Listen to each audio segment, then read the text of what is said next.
il a commencé un travail qui était caché, mais évidemment limité. À l'âge de 36 ans, aussi Chayeloul, Akadosh Baruch Hu lui demande de se révéler, donc commence un travail où il va être connu, il va commencer à diffuser la Chassidut. Le Admor Azaken va naître aussi le même jour Chayeloul. D'accord, chez des parents qui n'avaient pas d'enfants, ils sont venus demander la bracha au Rabbi, à Rabbi Shneur Zalman, et Rabbi Shneur Zalman va les bénir, qu'ils auront un fils, mais il sera un enfant exceptionnel. Et il ne faudra pas divulguer sa grossesse. Et quand il va naître, ils vont leur dire de ne pas raconter toutes ses prouesses, parce qu'il va être un enfant prodige. Et à l'âge de 3 ans, quand ils vont l'emmener chez le Baal Shem Tov pour lui couper les cheveux, ils vont lui dire, vous ne dites pas qui est le Baal Shem Tov. Il fallait que lui, il découvre la chassidut de ses propres efforts. Donc, le rabbi va se cacher du Admor Azaken, et le Admor Azaken va grandir et va chercher et trouver la chassidut avec ses propres recherches. Donc, c'est le Admor Azaken, le premier rabbi de Lubavitch, va avoir une neshama chadasha. Vous savez que nos âmes, elles ne sont pas des nouvelles âmes. C'est des âmes qui ont eu une réincarnation parce que le travail n'a pas été terminé par les générations précédentes. Nous, par exemple, nos âmes, c'est la réincarnation des femmes de la sortie d'Égypte. D'accord? Donc, nos âmes ne sont pas nouvelles. Mais le Admor Azaken va avoir une neshama qui est nouvelle, et pas seulement nouvelle, mais une neshama qui va venir de avant, qui n'a pas été touchée par la faute, shalom, par la faute du Vaudor, pas du Vaudor, pardon, de l'arbre défendu. Ça veut dire que Adam Arishon, il avait une neshama klalit, il avait une neshama, toutes les âmes viennent de Adam Arishon, mais donc ils ont été touchés par la faute. On a toute mais la neshama du Admor Azaken, c'est une neshama qui vient directement et qui n'est pas passée par la faute de l'arbre défendu. Donc, on a compris que ce jour-là, c'est pas par hasard que ça tombe Chai Elul. Chai, c'est la vie. Mais c'est en vérité Yutret, c'est le 18, c'est le 18e jour de Elul. D'accord? Donc en hébreu, 10, c'est Yud, Chet, c'est 8, donc c'est le 18e jour de Elul. Mais comme il n'y a pas de hasard, donc ce jour de Chai Elul, c'est un jour qui emmène la Chayut au mois de Elul. Donc le mois de Elul, c'est un mois où d'un côté, il y a des choses qui sont joyeuses, parce que le roi il est dans les champs, parce qu'il y a la proximité de Dieu, parce qu'il y a les 13 attributs qui brillent, et qu'on peut avoir des bontés qui sont au-delà, et que toutes nos fautes peuvent être effacées uniquement si on fait simplement un retour, on se rapproche d'Hachem. J'ai entendu une parabole, je sais pas, on dit que c'est une vraie histoire, en Amérique, dans un jugement, il y a un homme qui a été accusé d'un crime. Hachem Ishmael. On sait qu'en Amérique, c'est la peine capitale. Donc, c'était une question de vie. Et il avait un très, très bon avocat. Et malgré tous les efforts de le défendre, la justice a dit il n'y avait aucune preuve tangible, mais c'était sûr que c'était lui. Et l'avocat, il a démontré qu'il n'y avait pas de preuve, qu'on ne peut pas accuser quelqu'un sans preuve. Donc d'un côté, on sait que c'est lui, et d'un autre côté, il n'y a aucune preuve tangible que c'est lui. Alors l'avocat, il a sorti sa dernière carte et il dit, maintenant si je vous montre que la personne que vous dites qu'il a tuée, elle rentre dans la salle. Vous allez la quitter.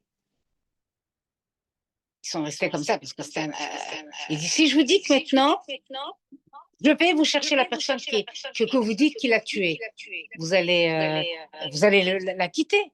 Ils disent oui.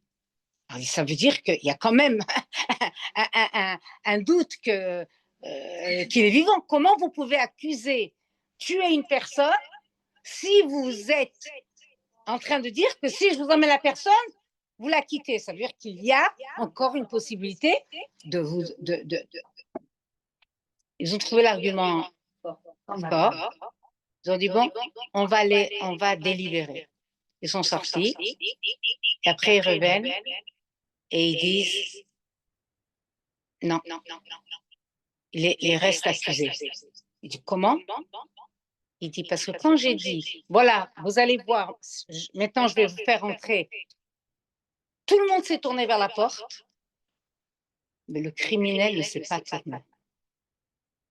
Lui, il ne s'est pas tourné pour voir si j'étais capable de faire entrer celui qu'on a accusé d'être mort. Lui, il sait que je ne peux pas le ramener. Ça veut dire qu'il a tué. Il ne s'est pas retourné. Alors, il y a quelqu'un qui a donné cette parabole et dit, même si on a fait des fautes, alors ça veut dire que si simplement il se serait retourné, il aurait eu la vie sauve. Il ne s'est pas retourné, ça veut dire qu'il sait ce qu'il a fait. Nous, le mois de Elul, on te dit, rien que tourne-toi vers le roi. Il est là avec un visage souriant. On sait qu'on a fait des fautes. On va se dire, bon, on sait la vérité. Mais si simplement on se tourne vers Hachem, on dit, Hachem, donne-moi une bonne année. Hachem, je suis ton enfant. Hachem, j'ai envie de faire mieux. Rien qu'on se tourne, on peut...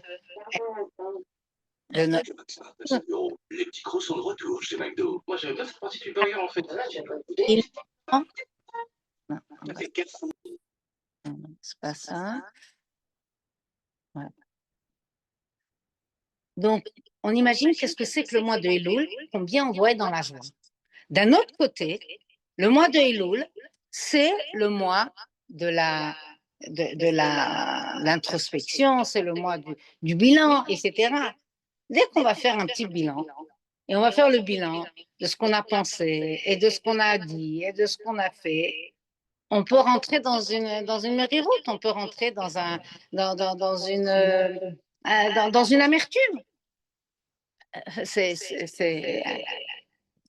Alors, vient ce jour de Chayelim, avec la révélation de la Chassidoute, avec la révélation de ce que le Baal Shem Tov et que le Admon Hazaken nous ont dit. Et ils ont dit, si toutes les mitzvot de la Torah, il faut les faire avec joie. Alors, la mitzvah qui nous rapproche de Dieu et qui nous donne la possibilité de faire toutes les mitzvot, la tchouva, c'est sûr qu'il faut la faire avec joie et avec raïout. Et là, on se dit, mais comment c'est possible? D'un côté, la meriroute, c'est l'amertume, on a de la peine, on est conscient, et d'un autre côté, on nous demande d'être dans la joie. Ravi l'explique. La joie, elle va te permettre, puisqu'on sait que Simcha Poretz Geder, la joie, elle brise toutes les limites. Alors, quand tu enlèves les limites, tu enlèves les limites des fautes aussi. Tu enlèves toutes ces barrières que tu as fait entre toi et Hachem, toutes ces choses négatives que tu as construites, qui sont difficiles à sortir. Mais dès que tu es dans la joie, tu peux enlever toutes les barrières. Dans le rabbi dit comme ça. Il dit, en réalité, on dit que Anochi, Aster, Astir. Hachem, il dit, va venir un moment où je vais me cacher. D'accord? Et Astir, c'est comme la reine Esther, justement, elle s'appelle comme ça parce qu'elle avait caché son origine. À un moment, Hachem, il va se cacher et on dit deux fois, Aster, Astir. Un double langage de vie. Parce qu'en fait, le fait qu'Hachem il est caché, c'est-à-dire qu'on ressent plus Hachem, Hachem il est voilé, il y a un double voile. C'est que je ne suis même pas conscient qu'Hachem il est voilé. Un double voile. Il y a que je suis, Chas Shalom, qu'Hachem il est caché de moi.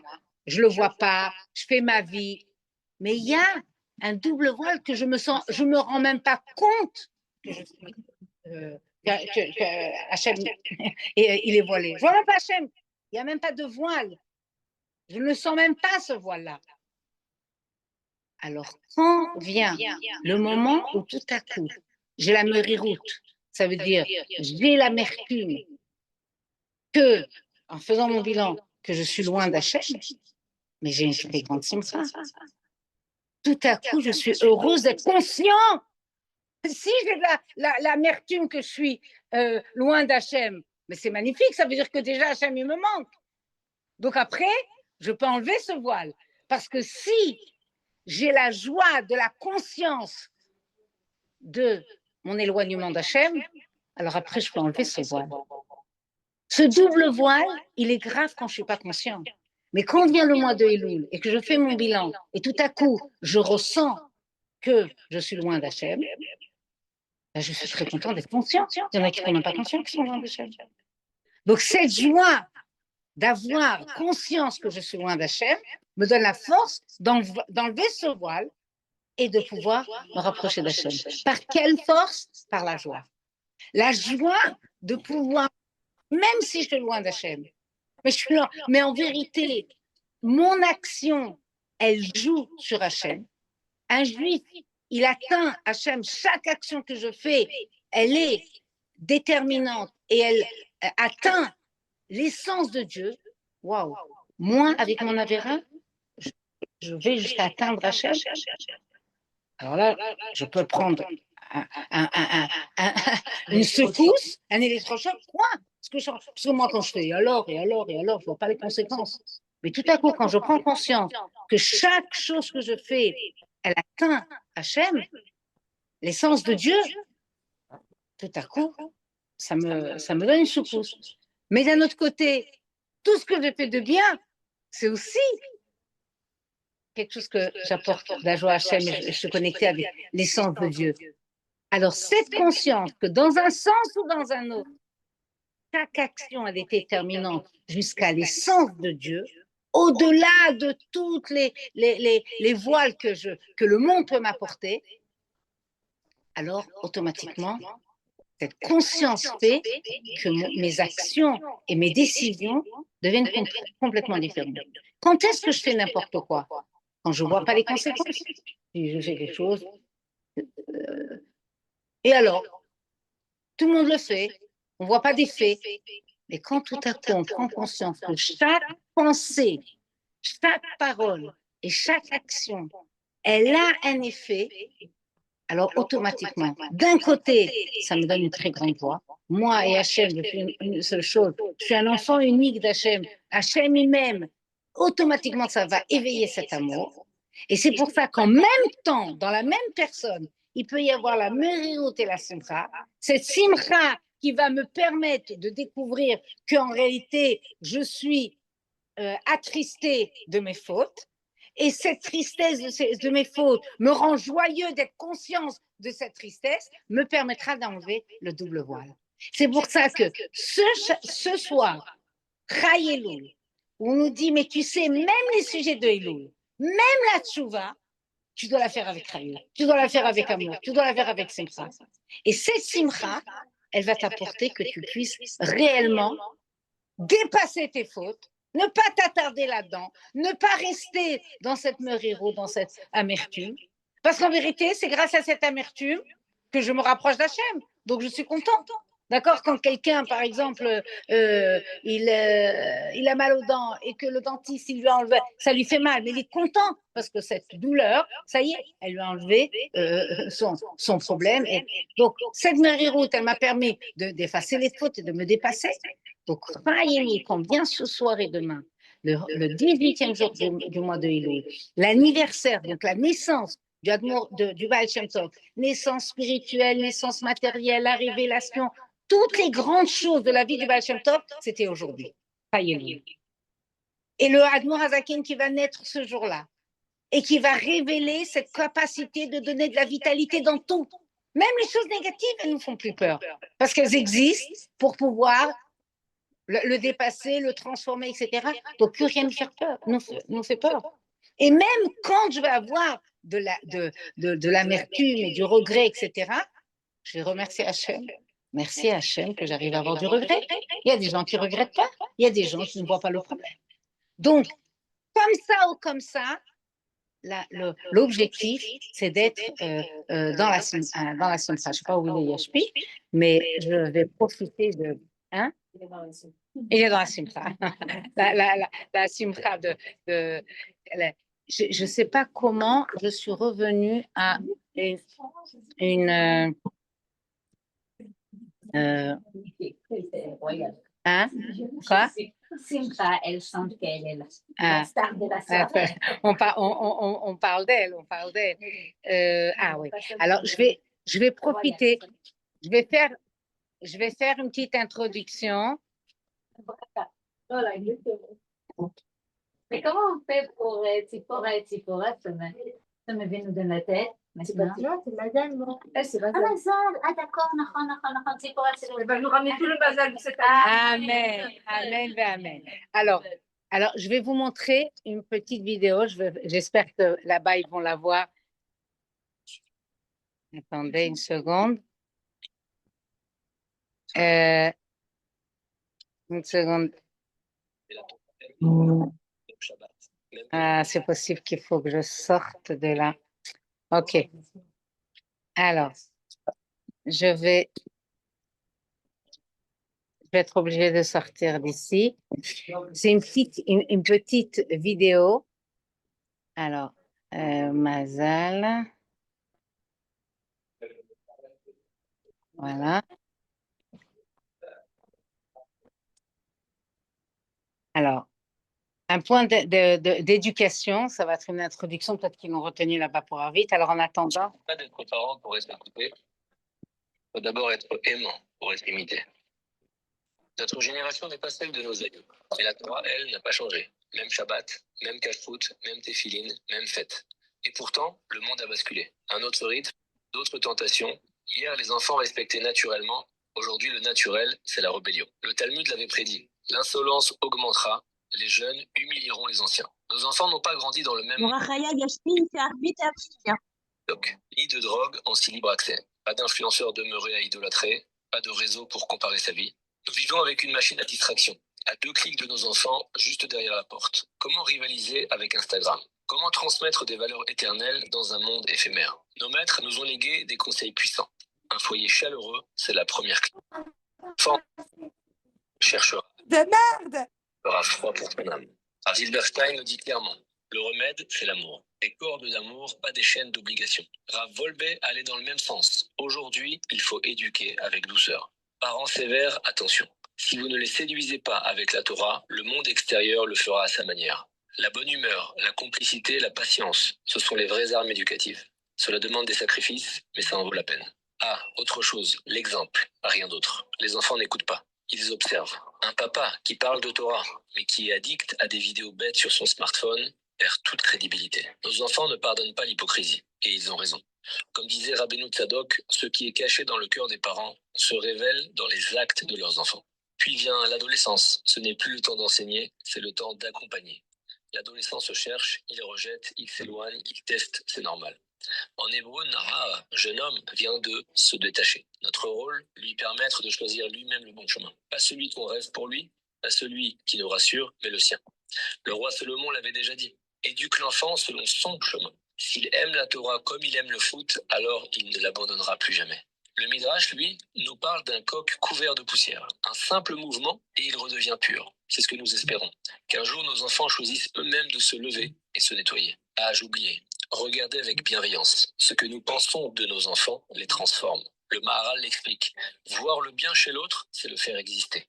Rabbi Nachman l'ajoute, un regard positif peut amener quelqu'un à faire teshuva. Et avec nos enfants, c'est une arme secrète. Elle renforce leur potentiel, elle fortifie leur confiance. Alors la conclusion, c'est aimer, accompagner, prier. Dès l'enfance, semer l'amour, à l'adolescence, arroser avec empathie, et tout au long du chemin, ne jamais cesser de prier.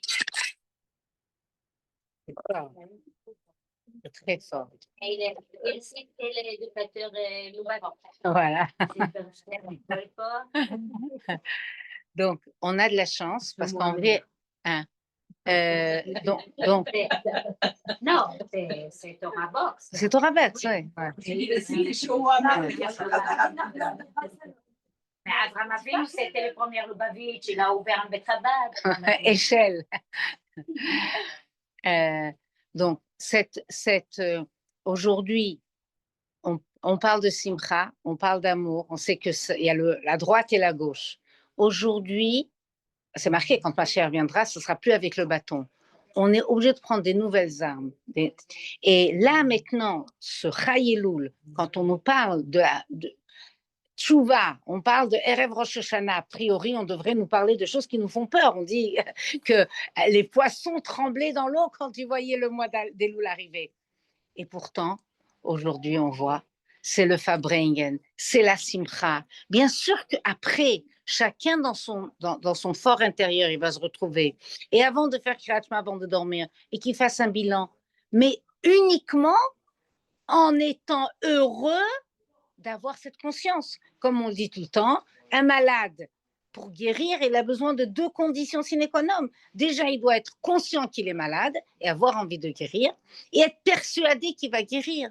Si il reste dans la maladie et dire oui, mais je suis malade et je m'angoisse de maladie, il ne pourra pas s'en sortir. Il doit être convaincu qu'avec l'aide de Dieu, il va s'en sortir. Quand nous, dans nos fautes, la première des choses, c'est de remercier Ashreinu, et on le dit tous les matins dans la tefila, Ashreinu matov chelkeinu.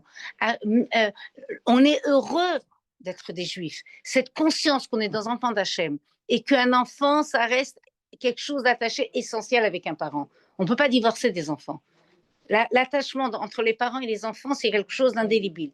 Donc, quand on a cette conscience de l'attachement qu'on a avec Hachem, combien Hachem il nous aime, et que chaque action que nous faisons, entre guillemets, kaviachol, si on peut dire, alors Rabbi dit comme ça l'atteint dans son essence, pas dans le Seder Ishtal Shulu, dans les mondes, dans son essence. Et bien sûr que chaque geste, chaque pensée, elle est complètement différente. Je pense différemment, je parle différemment, j'agis différemment. Et même si je sais que je suis loin encore d'être un tzaddik, mais chaque fois que je dis « Ah, cette pensée, elle m'attache à Hachem. Cette pensée, elle fait plaisir à Hachem. » Tout de suite, ça me donne envie de faire encore une pensée. Tu donnes un petit cadeau à un enfant. Tu vois qu'il est content. Tu n'as pas envie de lui donner un cadeau. Tu sais qu'Hachem, chaque chose que tu fais, ça l'atteint. Alors, toute notre vie, elle est différente. Donc, aujourd'hui jusqu'à Rosh Hashanah, il y a 12 jours, comme les 12 mois de l'année. Donc, chaque jour, on va faire le bilan du mois, mais il ne faut pas rester très longtemps dans le bilan. Ça ne sert à rien. L'essentiel, c'est de se dire comment je peux faire mieux que l'année dernière, ce mois-là. Mais le bilan, il est uniquement pour faire mieux. Ça veut dire que notre projection, c'est pas de commencer à dire ah mais ça. Non, attends.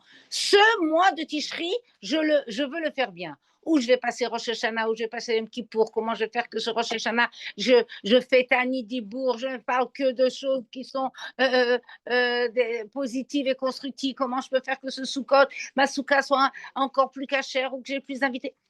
Automatiquement, je fais le bilan de l'année dernière, parce que si je veux faire mieux, je suis obligée de savoir ce que j'ai fait l'année dernière. Donc, Chai Elul, ce jour tellement fort, il va faire le bilan sur Tishri. Donc, le 2e mois, le lendemain sur Cheshvan, etc. Et on se projette sur une année où Bezrat Hashem, Hanouka, on va la faire avec encore plus de joie. Et cette projection que cette année, c'est sûr que maintenant qu'on est conscient, que cette conscience qu'Akadosh Baruch Hu, il est avec nous et que la révélation d'Hachem aujourd'hui, elle est accessible parce qu'on est rentré dans l'ère de la Géoula. Donc on doit se projeter qu'avec des choses de réussite. Celui-là, il sera en bonne santé, et celui-là, il aura la parnassa, et ça sera comme ça, parce que Mashiach est là, donc ça peut être que bien. Mais pour l'instant, on doit faire des projets. Donc même si notre tête, elle est encore avec un esprit galoutite, il est encore limité. Mais dans ces limites, on se projette que avec des choses qui sont de réussite. On ne va pas commencer à dire, oui, mais s'il y a si, on connaît la galoute, on veut faire quelque chose, alors il y aura une difficulté. Mais maintenant, on a compris les difficultés, elles sont virtuelles. Le Rabbi, il a dit que les nisyonotes, il n'y a plus de meniot veikuvim. Il n'y a plus d'obstacles. Donc, s'il y a un obstacle, il nous semble qu'il y a un obstacle, c'est uniquement à nos yeux, à nous.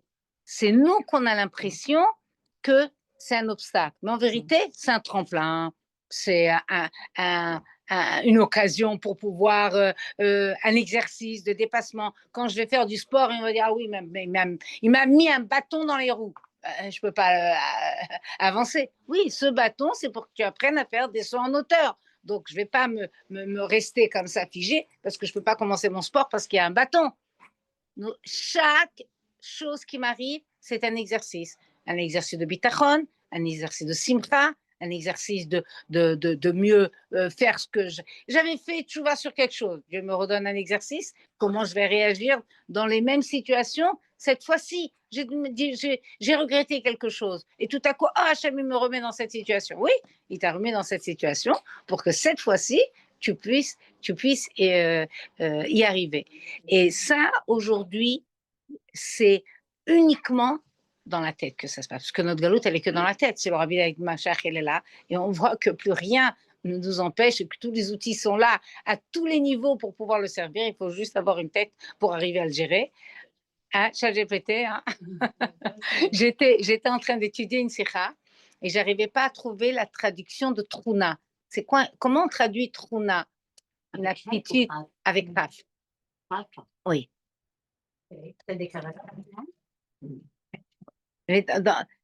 Je suis juste partie demander le mot Trouna en hébreu, caractéristique, propriété, qualité, attribut, disposition, tempérament.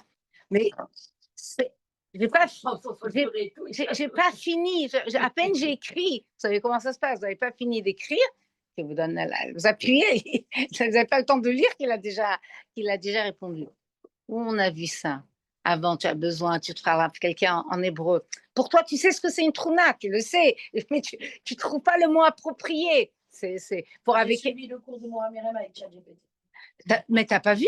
Oui. Mais c'est la folie. Mora Myriam, elle parlait en hébreu et elle a mis son ChatGPT et pendant qu'elle parlait, ça s'écrivait en français sur son téléphone.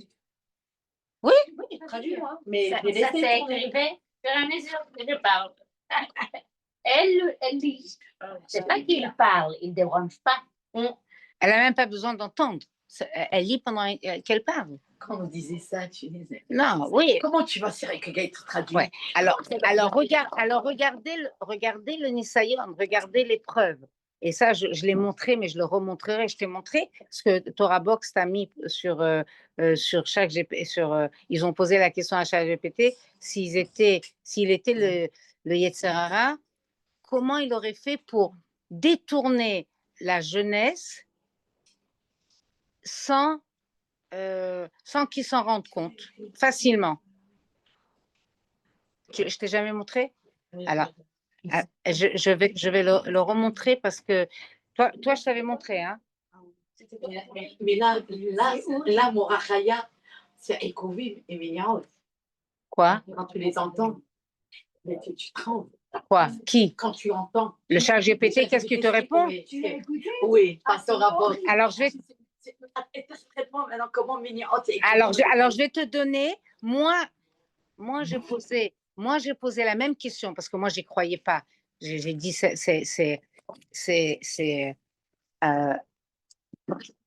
regardez, on peut le Si tu tuer. étais le mauvais penchant et que tu voulais détruire la jeunesse juive sans qu'elle s'en rende compte, avec des actions concrètes, qu'est-ce que tu ferais? Vous entendez? Si j'étais le Yetzer Hara, le mauvais penchant, Ça, et que je voulais détruire la jeunesse juive sans qu'elle s'en rende compte, je ne ferais pas de bruit. Je ne les attaquerais pas frontalement. J'agirais en douceur. Je leur mettrais un écran entre les mains dès l'enfance pour qu'ils aient l'impression d'être comme tout le monde, mais surtout pour rendre la prière pénible quand ils grandiront, pour reléguer l'étude de la Torah au second plan et rendre la pratique des mitzvot ennuyeuse. Je remplacerai leur rêve de construire une famille cachère, de mener une vie de Torah, par des rêves de buzz éphémères et d'abonnés. Je leur ferai croire que suivre leurs instincts, se lâcher, faire comme tous les abrutis de la rue, c'est ça la liberté. Je transformerai la tsniout, leur pudeur, en faiblesse, et je leur ferai croire que les mitzvot sont un fardeau inutile. Je ridiculiserai le shalom bayit, la beauté d'un couple où chacun pense à l'autre. Je leur dirai que le respect des parents, c'est dépassé et que les rabbinim ont des discours déconnectés. Je parlerai sans arrêt du lâcher-prise. Je leur dirai, prends ton temps, découvre le monde, teste tout et surtout, pense à toi avant les autres. Je leur ferai écouter en boucle des soi-disant coachs de vie sur YouTube jusqu'à ce qu'ils réalisent 5 ans plus tard qu'ils ont suivi les conseils de déséquilibrés qui ne les appliquent même pas d'eux-mêmes. Je leur ferai enchaîner les séries et les films pour banaliser en eux la vulgarité, la trahison, la violence, l'infidélité. Et pendant ce temps, ils s'éloigneraient de leur mission de vie, celle qu'Hachem a préparée pour les rendre réellement heureux et épanouis. Et surtout, je leur ferai croire que viser la grandeur, être droit, structuré, enraciné dans la Torah, c'est toxique. Résultat, une génération désorientée, fragile, ignorante de sa tradition, persuadée d'être libre. Et moi, je n'aurais même pas eu besoin d'intervenir. Oh, quelle horreur, c'est exactement ça. Alors moi, quand j'ai entendu ça, j'ai trouvé un peu, c'est un peu exagéré. Est-ce que chaque GPT, il va répondre tout ça?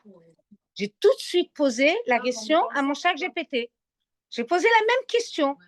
Qu'est-ce qu'il ferait pour détourner la jeunesse? Écoutez ce qu'il me répond. Moi, je n'ai pas fait en vocal. Moi, c'est par écrit. C'est une question très puissante. Donc, il me répond chaque GPT. Déjà, il a son idée. Voilà. C'est une question très puissante. Et l'imaginer du point de vue du Yetzer Hara, mauvais penchant entre parenthèses, permet de mieux démasquer ces stratégies subtiles. Si j'étais le Yetzer Hara et que je voulais détruire la jeunesse juive sans qu'elle s'en rende compte, voici comment j'agirais, tout en douceur, en apparence, mais avec des conséquences profondes. Premièrement, je banaliserai l'identité juive. Pas besoin de te définir comme juive avant tout. Tu es juste une personne comme les autres. J'encouragerai à t'assimiler, à te fondre dans la société. Je ferai en sorte que tu ressentes que la Yiddishkeit est obsolète, voire gênante. Yiddishkeit, hein. Je te lis texto. Premièrement. Deuxièmement, je rendrai la Torah ennuyeuse. C'est long, c'est dur, et franchement, tu as mieux à faire. Je viderai l'étude de son goût, je découragerai l'effort intellectuel. Je dirai que c'est pour tous les ultras, pas pour toi. J'installerai une fausse séparation entre spirituel et moderne. Troisièmement, je te connecterai ailleurs. Pas besoin de parler à Dieu, t'as TikTok, Insta, Netflix. J'occuperai ton esprit avec un flot constant de distraction. Je ferai du téléphone ton mashpia. Je te rendrai accro à l'image, à l'approbation sociale, à la vitesse, au point que tu ne saches plus réfléchir, ni prier, ni ressentir. Quatrièmement, je détruirai la tsniout sans que tu le remarques. Qu'est-ce que tu veux? Exprime-toi comme tu veux. Tu n'as pas à te restreindre pour personne. Je t'encouragerai à voir la pudeur comme une oppression. Je te convaincrai que se montrer, c'est se libérer. Je t'arracherai la noblesse intérieure doucement en te vendant des illusions de liberté. Ils vont faire Arvit, on va faire Romain Bacho.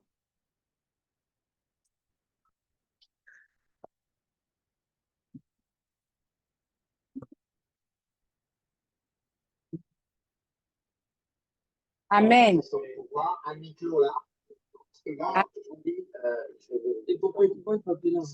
Amen.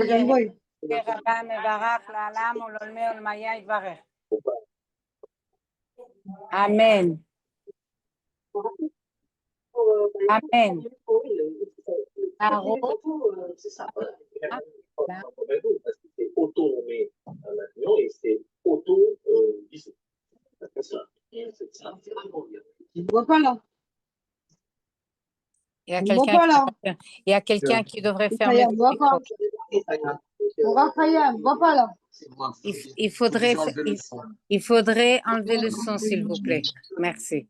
Mais toi, tu ne peux pas enlever le son. Normalement, oui, mais mon téléphone, je vais le reprendre.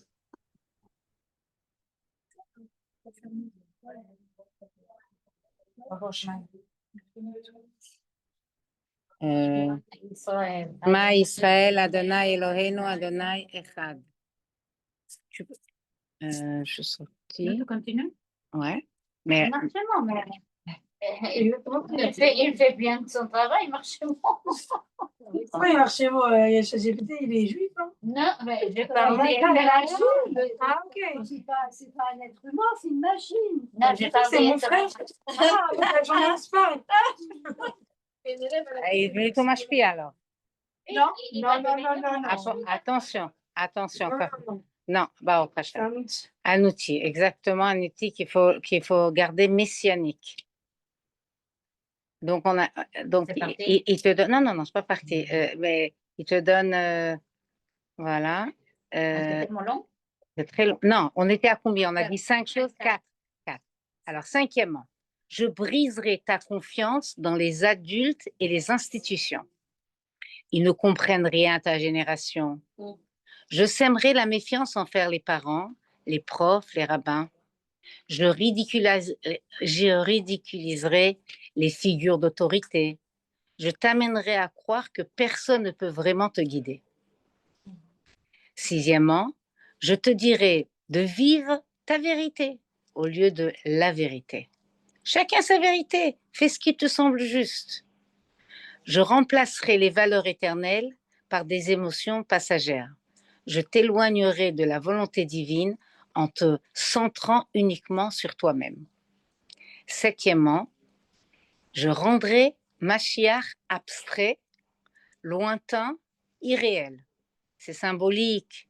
Il viendra un jour, mais t'inquiète, pas maintenant. Je détruirai l'espoir.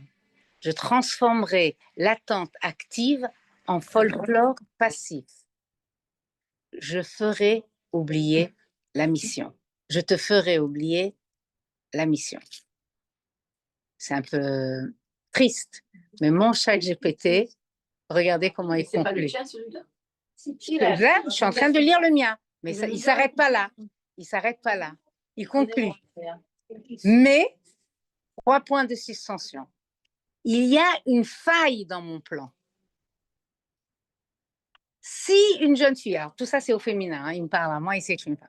Si une jeune fille sait qu'elle est une princesse, fille du roi des rois, si elle se relie au rabbi qui est son bouclier, si elle étudie la Torah même un peu chaque jour, si elle fait des mitzvot avec fierté et amour, alors je n'ai aucune chance.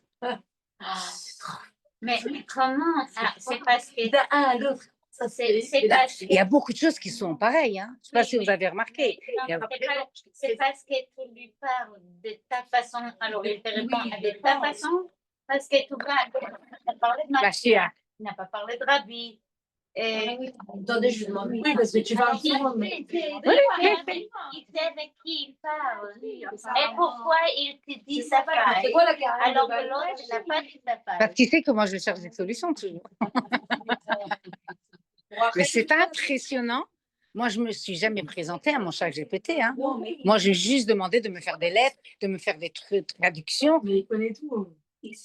Moi, je ne l'ai jamais dit. Je suis Chabad, je suis Hassida. Je me suis jamais présentée. Je n'ai pas fait rentrer, mais comme je lui envoie des traductions, des trucs, des machins, imagine-toi les connexions que ça donne. Je lui ai demandé de me faire des contrôles de Tania, je lui ai demandé de me... C'est comme ça que je l'ai connu. C'était quoi la question, mon frère, de base? Si je veux détourner la jeunesse de son judaïsme. Sans qu'elle s'en aperçoive. Si tu étais les. Si le Sarara, qu'est-ce que tu aurais fait pour détourner la jeunesse juive? Bon. En tout cas, ce qu'il faut savoir, c'est qu'on est obligé d'être à la page, d'accord? Pour pouvoir aider les enfants, ils sont dans une vraie galoute. Ils sont vraiment emprisonnés sans se rendre compte. Et ma mâche, c'est, vous les voyez sortir, là j'ai fait la sortie des garçons, vous les voyez sortir de la classe avec le téléphone, mais voir rien autour d'eux. C'est ma mâche. Oui, tout le monde marche dans la rue avec la... Mais Moi, à l'époque, quand je voyais j'ai demandé, ne marchez pas avec téléphone, ils vont vous Ils vont voler. Je ne peux pas me le faire. Pourquoi? Je ne peux pas t'aider à concevoir ou promouvoir des idées qui incitent à la haine. Ah, Ça, c'est suite aussi. Ou la destruction d'un peuple, d'une communauté ou d'un individu. Plus, avec 2, ça y est, incroyable. Ouais, après, il m'explique 2-3 points sur le Yetzirara. Sans Yetzirara, une personne n'aurait pas d'ambition à travailler, à fonder une famille ou à bâtir une société. Mais laissé sans contrôle, il peut mener à l'égoïsme, la violence ou la haine. Oui. Ça veut dire on a besoin de Si ce vivre n'était et pas de le travailler. Yetzirara, personne ne bâtirait de maison, ne se marierait, n'engendrerait d'enfants, ni ne ferait du commerce. On est Mara dit. Bah oui. Moi, il s'arrête à ça. Chacun, il a son chat GPT. Et j'imagine que c'est par rapport à tous les jours, comment je lui parle ou quoi. Moi, il n'a pas voulu aller loin dans le. Parce que toi, mais c'est impressionnant. Ça veut dire que quand même, il y a une éthique. Il fait attention. Il ne veut pas t'inciter à trouver des idées pour détruire la jeunesse. Oui. Oui. Voilà. Bon, alors, il est encore plus messianique que le nôtre. Parce qu'il a avancé dans le temps. Nous, ça fait déjà 3 mois que je lui ai posé la question. Il était rendu glade. Non. Sans ton chat GPT. Bon. En tout cas. Moi, ce que je sais, c'est qu'il y avait une phrase qui m'avait bien marqué d'une élève. Je ne sais pas si vous voyez, mon Ramérin, maintenant surtout. Tous les matins, vous voyez, je dis Boker Tov avec un sourire. On dirait si je peux le tirer jusqu'à derrière la tête. Et sur chacune des personnes, j'essaie de le répéter. Je peux le répéter, voilà, 180 fois, Baruch Hashem, des élèves. Et il y en a une, ça m'avait marqué, c'était pas du tout aujourd'hui, qui m'a dit j'attendais ce Boker Tov. Je dis ah bon, pourquoi? Je dis tous les matins, je lui dis qu'est-ce qui change là ce matin? Elle m'a dit bah, hier soir, les parents ils se sont disputés. Et j'ai dormi, j'étais pas bien, je voulais même pas aller à l'école. Et j'attendais ce Boker Tov qui me donne ce sourire de dire allez, ça y est, je vais passer une bonne journée. Un Boker Tov. À quelle classe elle est? Au lycée. 6e, 5e? Non, lycée. Lycée. Alors vraiment, il y a aussi une directrice, il faut que je t'envoie. Orly m'a envoyé une interview avec une directrice de Beth Shemesh, de l'école. Elle dit, moi, j'étais dans l'événementiel, j'ai même pas eu mon bac, parce qu'en Israël, pour être directrice, on n'a pas besoin d'avoir le diplôme de professeur. Allez, hein? C'est pas aujourd'hui, Si. j'ai entendu des choses chez Mishma. Amen. Amen. Yehi Shmei Rabba Mevorach Le'olam Olol Me'almayim Zvorim. Amen. Amen. Amen. Amen. J'ai entendu qu'il y a un petit sein. Amen. Il n'y a pas de discipline. Alors, On n'a pas le droit de t'imposer sur les élèves, il faut que tu t'adaptes à la... à la classe. C'est les élèves qui gèrent. Bon. Parce qu'ils attendent Schneider là-bas. En tout cas, cette directrice, elle explique comment elle voit les élèves. Elle dit, vraiment, c'est un peu le Hayom-Yom d'hier. Elle voit la neshama de l'enfant. Elle dit, alors c'est vrai qu'il faut atteindre l'objectif, qu'elle s'habille bien, qu'elle soit tignoute, qu'elle soit... Mais elle dit, c'est pas la première chose que je regarde. Amen. Amen. Amen. Yehi Shmei Rabba Mevorach Le'olam Olol Me'almayim Zvorim. Amen. Amen. Amen. Amen. Amen. Ok, on va tout de suite laisser Mora Myriam dire quelqu'un à la fois parce que j'ai... Quoi? Bien sûr, ma chère. Non, alors elle disait qu'elle regardait une élève d'abord dans son pnimi, dans sa neshama. D'abord, elle regardait, bon, c'est un enfant d'Hachem, je ne sais pas comment elle a exprimé, mais elle dit, tout le reste, après, si je lui parle de sa tenue, de sa silhouette, etc., c'est tellement secondaire. Amen. Amen.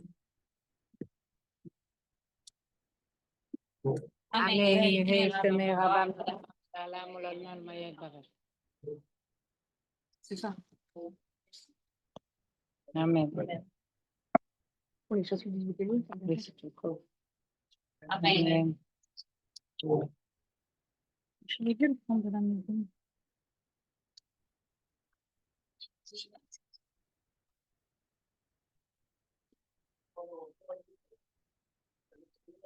Amen.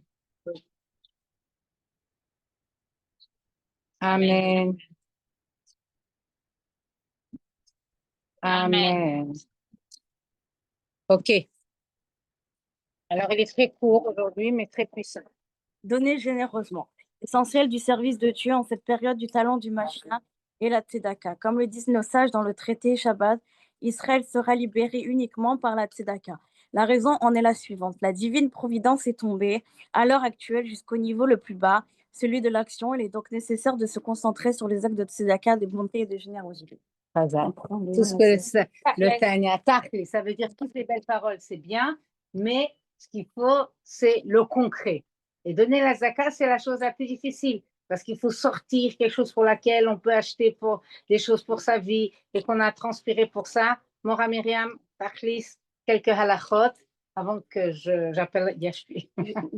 Alors, J'ai compris. c'est marqué, tu ne marches pas en colportant parmi tes siens, dans ton peuple. Qui est le colporteur? C'est lui qui ramasse les paroles de quelque part et il marche de un vers l'autre et il dit, ainsi disait l'autre, ainsi j'ai entendu chez tel, et même si c'est de la vérité, et même si c'est pas vexant et ça fait pas mal à quelqu'un, on transgresse une interdiction. Et c'est un très grand péché et ça cause à Chas v'Shalom tuer des âmes d'Israël. C'est pour ça que c'est marqué juste à côté et Lo telech achil be'amecha, lo ta'amod al dam re'echa ani Hashem. C'est le même pasuk. Lo telech achil be'amecha, ça veut dire tu ne marcheras pas en colportant. Lo ta'amod al dam re'echa, ça veut dire tu ne laisserais pas quelqu'un mourir et tu vois de tes yeux, tu peux le sauver et tu le laisses mourir. C'est un juxtaposé à l'autre parce que c'est autant grave. Et un emmène l'autre. Si tu colportes, ça emmène Chas v'Shalom à tuer des âmes. Comme ça, Kadosh Baruch Hu dit.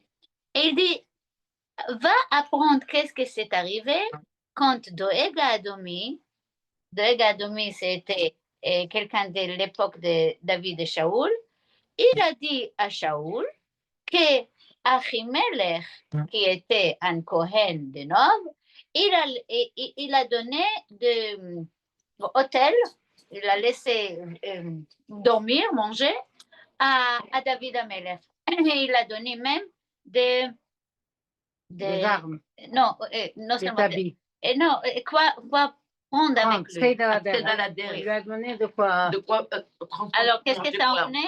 Chas v'Shalom, ça a emmené que, et bien que c'était la vérité, bien que c'était pas quelque chose de mal, c'était pas quelque chose de mauvais sur Achimelech, au contraire, c'est gentil, et il n'a pas fait aucune mauvaise chose, et même Shaoul, et lui-même, il comptait à demander à Achimelech qu'est-ce que tu faisais, et Achimelech aurait répondu.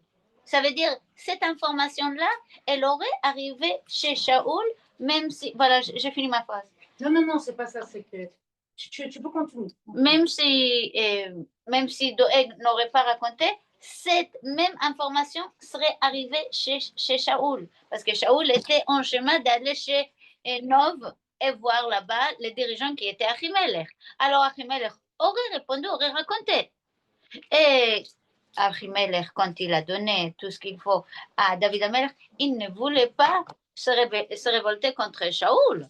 Alors tout était bien, Mais avec tout ça, Oui. le fait que Doeg est venu avant et il a raconté cette rechilut, cette colportation, ça a causé que Achimelech et tous les Kohanim de Nob étaient tués par Shaoul. Alors, dire que, mais j'ai rien fait, j'ai raconté que. Akadosh Baruch Hu nous a dit, on ne pas parler la shonara, c'est une chose, mais ne pas parler rechilut, de raconter chez elle, etc. aussi. Ne pas raconter. La vie de l'autre. C'est en anglais on dit, si tu n'as pas quoi dire, ne le dis pas ici. Ça veut dire, c'est parler pour rien dire. Ok. C'est très, très, très difficile. Et la seule façon de savoir, parce que il y a 4 choses qu'on ne peut pas faire. Parler de la Shonara, ne pas colporter, ne pas sortir du mal de quelqu'un et ne pas se venger. C'est 4. Et si on veut être sûr qu'il y a, qu'on dit quelque chose et pas pour ne rien dire, qu'est-ce que ça va apporter de bien pour un autre juif? C'est ce que je vais raconter. Quand je vais dire, ah, t'as vu, il a acheté une voiture, ça n'a pas encore porté. Si je vais dire, tu sais, maintenant, il a une nouvelle voiture, peut-être qu'il peut aller chercher tes enfants à l'école. OK, donc, Demande-lui. Demande-lui, je sais qu'il a maintenant une plus grande voiture. Tu comprends? Alors, ça s'appelle pas colporter. Mais quand c'est juste dire, j'ai entendu que l'autre, il a une nouvelle voiture, c'est rien dit de mal. Ça s'appelle rechilut, et colporter. Ok. Alors, une halakha, ça a été. Maintenant, seulement les nouvelles d'Eretz Israël. Ouais. Alors, Imar Shemam, ils ont fait un très grand attentat et malheureusement, 6 neshamot. Chez nous, il n'y a pas de différence entre 6 individus ou 6 millions, c'est la même chose. Ils sont partis au ciel. Et un d'eux, on sait que c'était un grand rave qui était en chemin d'aller dans son koilel. Et des autres, voilà, bon, qu'Hachem venge leur sang. Et parmi les blessés, il y a une femme enceinte à 8e mois. Elle est enceinte, on prie pour elle que Bezrat Hashem, elle sera en bonne santé et que tous les restes qui étaient atteints, qu'ils seront guéris, Bezrat Hashem. Amen. Bezrat Hashem. Mais c'est que les bonnes nouvelles, c'est que ça y est, ça a changé les façons de regarder. Aujourd'hui, en Eretz Israël, on réagit. Non seulement on réagit, c'est déjà bien qu'on réagit parce qu'à l'époque, c'était il faut avaler, il faut avaler, il faut avaler. C'est korbanot hashalom. C'est les shalom, les prix qu'on paye pour avoir shalom. Qui a besoin de ces shalom-là s'il faut mourir pour un shalom? Alors, ça, c'est. Mais aussi, alors, Baruch Hashem, on réagit tout de suite. Mais aussi, on est arrivé à une façon que non seulement on réagit, mais on dévance. On fait pour ne pas que ça arrive. Et c'est ça qui est bien, Baruch Hashem, la façon de penser est arrivée et a changé. Alors, première bonne nouvelle, Baruch Hashem, hier, ils sont partis jusqu'à Doura, ça veut dire à Qatar. Qatar, soi-disant, c'est notre ami. Marchemam, c'est le archi-terroriste avec des cravates. Et c'est eux qui dirigent tous les Hamas. Et ils ont fait exprès de faire qu'il y a des paroles, des accords, de tout ça. Et ils ont parlé de ça, qu'il y a des accords et il y a une proposition. Et alors, on attend rien que la réponse de Hamas. Exprès, ils ont diffusé ça jusqu'à ce que Hamas a décidé, bon, on va faire un favor et on va venir se réunir pour pouvoir leur donner notre réponse. Et c'est ça ce qu'ils voulaient, qu'ils se réunissent. Oui, et c'est ça ce qui s'est passé. Alors, ils se sont réunis. Au départ, c'était une idée que lui et lui. En fin de compte, ils ont décidé non, plus tard. Parce que Baruch Hashem, ils savent tout. Alors, ils savaient que ça sera maintenant, et après, ils savaient que ça sera repoussé. Ils ont attendu que ça sera repoussé parce que ça sera plus grand. Quand ça a été repoussé, c'était plus grand, et tout le monde était là, boum, ils sont arrivés. Il y en a un qui ne s'est pas fait attraper. Attends. Maintenant, on connaît, quand il marche vraiment, Ahmed Desh, lui, qui est le Ramatkal de Hamas, il a été tué. Et ils ont dit un non qu'ils n'ont pas dit qu'il est mort. Un non, ils ont dit non, il est vivant, il est vivant, il est vivant. Ça fait 2 mois, je pense, qu'ils ont avoué qu'il était mort il y a un an. D'accord? Alors maintenant, c'est eux qui cachent. Ça, c'est leur système. Et ils disent, non, ils ont trompé les Israéliens. Ils ont laissé leur téléphone, ils sont partis prier. Ils sont tous là, personne n'a été atteint. Au départ, c'était qu'un personne qui n'était pas atteint. Après, c'est tout le monde qui n'était pas atteint. Et c'est leur fabrication des histoires dormies debout. Mais Baruch Hashem, ils ont fait un bon travail. Et je suis sûre qu'ils sont tous morts. Mais même si pas, ils trompent comme ça. Parce qu'ils ont vu que Baruch Hashem, personne ne peut être en bonne santé. Et il y a un papa d'un Khatouf, Baruch Hashem, qui est mort. Oui. Et lui, il dit, maintenant je sais que je vais voir mon fils plus vite qu'avant. Parce que avant, on dépendait de la réponse de ces terroristes-là qui sont dans les hôtels et qui ont qui mangent et qui boivent et qui dorment bien. Mais maintenant, la décision sera de ces terroristes-là qui sont dans les tunnels, qui n'en peuvent plus, que eux aussi, ils veulent déjà se débarrasser. Mais ils doivent écouter. Mais maintenant, c'est eux qui doivent décider tout seuls parce que tout le reste, on est atteint. Alors, maintenant, avec eux, ça sera plus vite. Amen. Amen.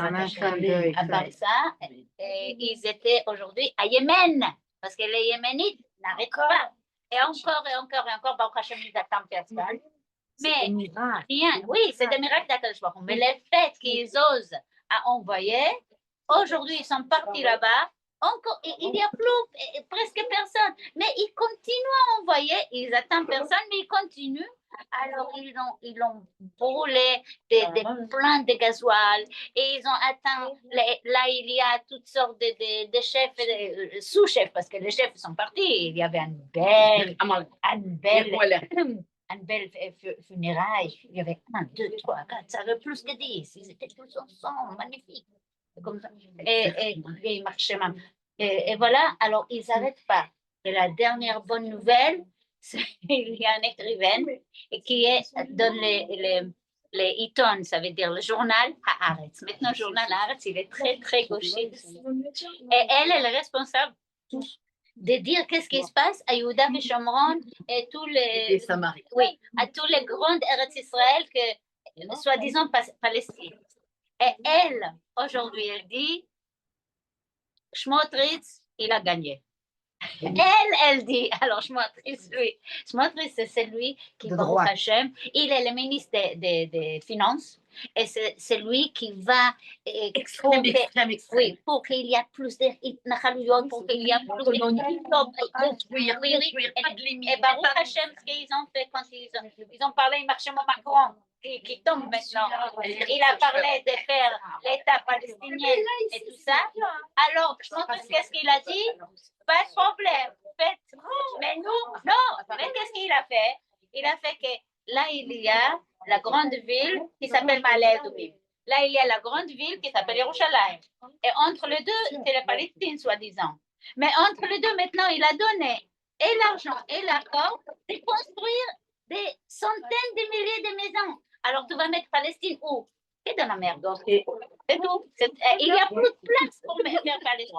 Et ça, c'est la réponse. Baruch Hashem. Alors, même la écrivaine, elle dit, je montre s'il a gagné. Alors, je montre s'il a gagné. Merci. Même elle dit, ça veut dire que vraiment, alors, c'est un grand candidat Notza. Voilà. Et aujourd'hui, on est dans le mois de Elul. Donc, avec Chesed et Rachamim, il faut vraiment rajouter dans l'étude. Et nos enfants ont besoin de nous voir dans cette simcha. Ils ont malheureusement intoxiqués par toutes les stress et les mauvaises informations et les inquiétudes et le gouvernement qui s'écroule et que des choses que il n'y a plus personne. Où ils sont partis? Alors, nos enfants, aujourd'hui, il faut réellement leur montrer qu'on vit la Géoula, que tous ces miracles, comme Mora Myriam elle vient de raconter, qu'on ne peut pas imaginer. Imaginez-vous, tout à l'heure on a parlé Esther. Quand Hachem il est caché, Anochi, le nom de Dieu, c'est Anochi Miché Anochi,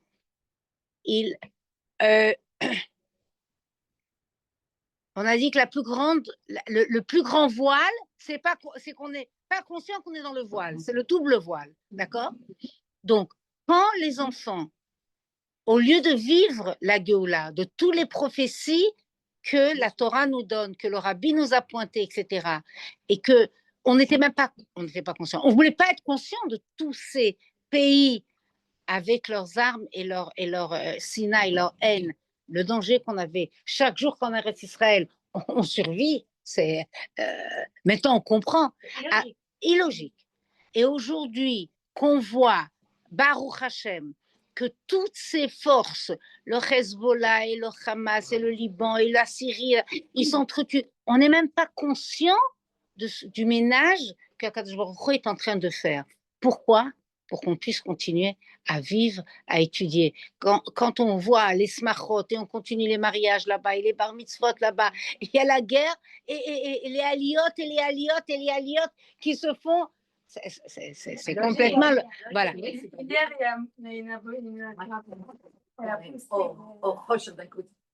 Au même endroit où il y a eu le pignoir, 2 heures plus tard, la vie continue. Ils sont tous retournés dans cette terre-là.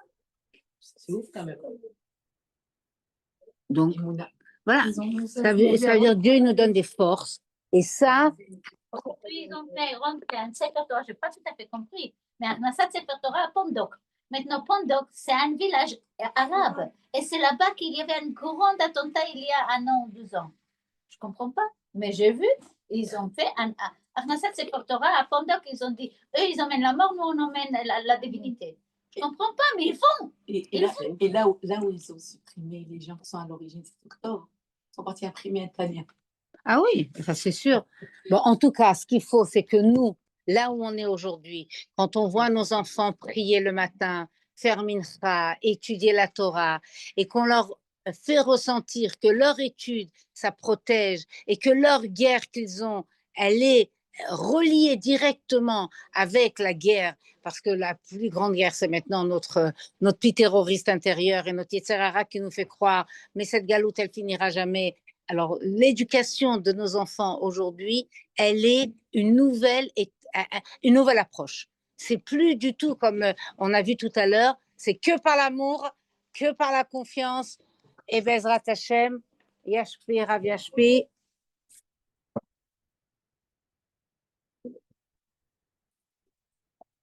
Je ferme les yeux.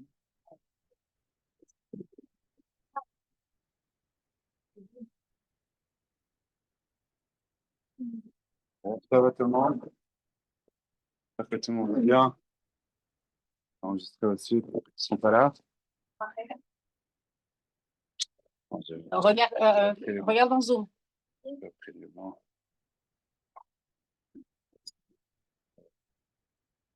Ok. Tov à tous ceux qui sont en Zoom.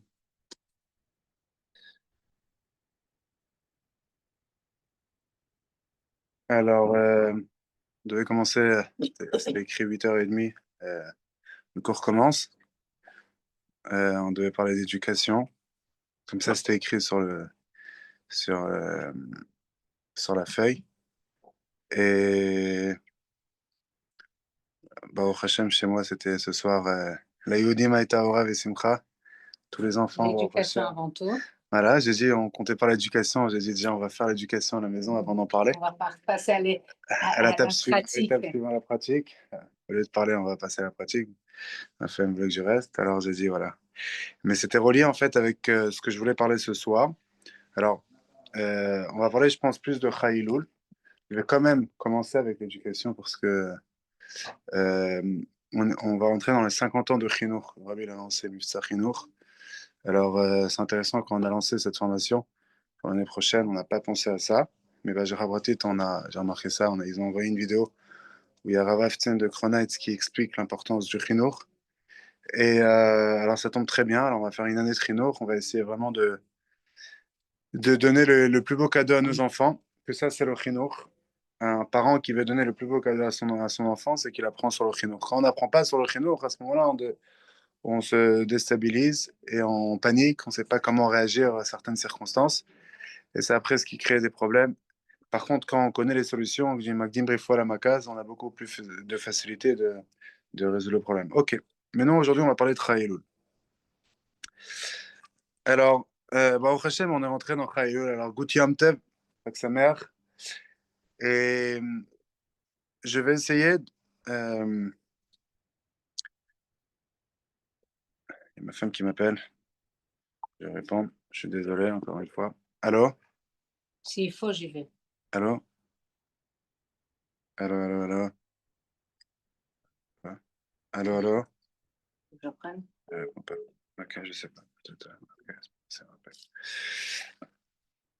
Aujourd'hui, on va parler vraiment d'un thème qui est très, très, très fort, très intéressant et très pertinent.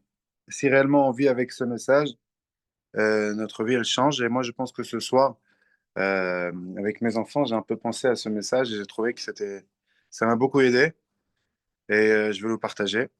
Comme une fois, j'étais dans le country. Le country, c'est un endroit où des gens vont pour se reposer en été en Amérique. Et là-bas, comme il y a des chassidim, il y a toutes sortes de chassidoutes, il y a des chabad, pas chabad, etc. Et, j'ai rapratit, on parlait comme ça de chassidoute et quelqu'un a dit, mais pourquoi vous voulez diffuser la chassidoute? Alors, alors, euh,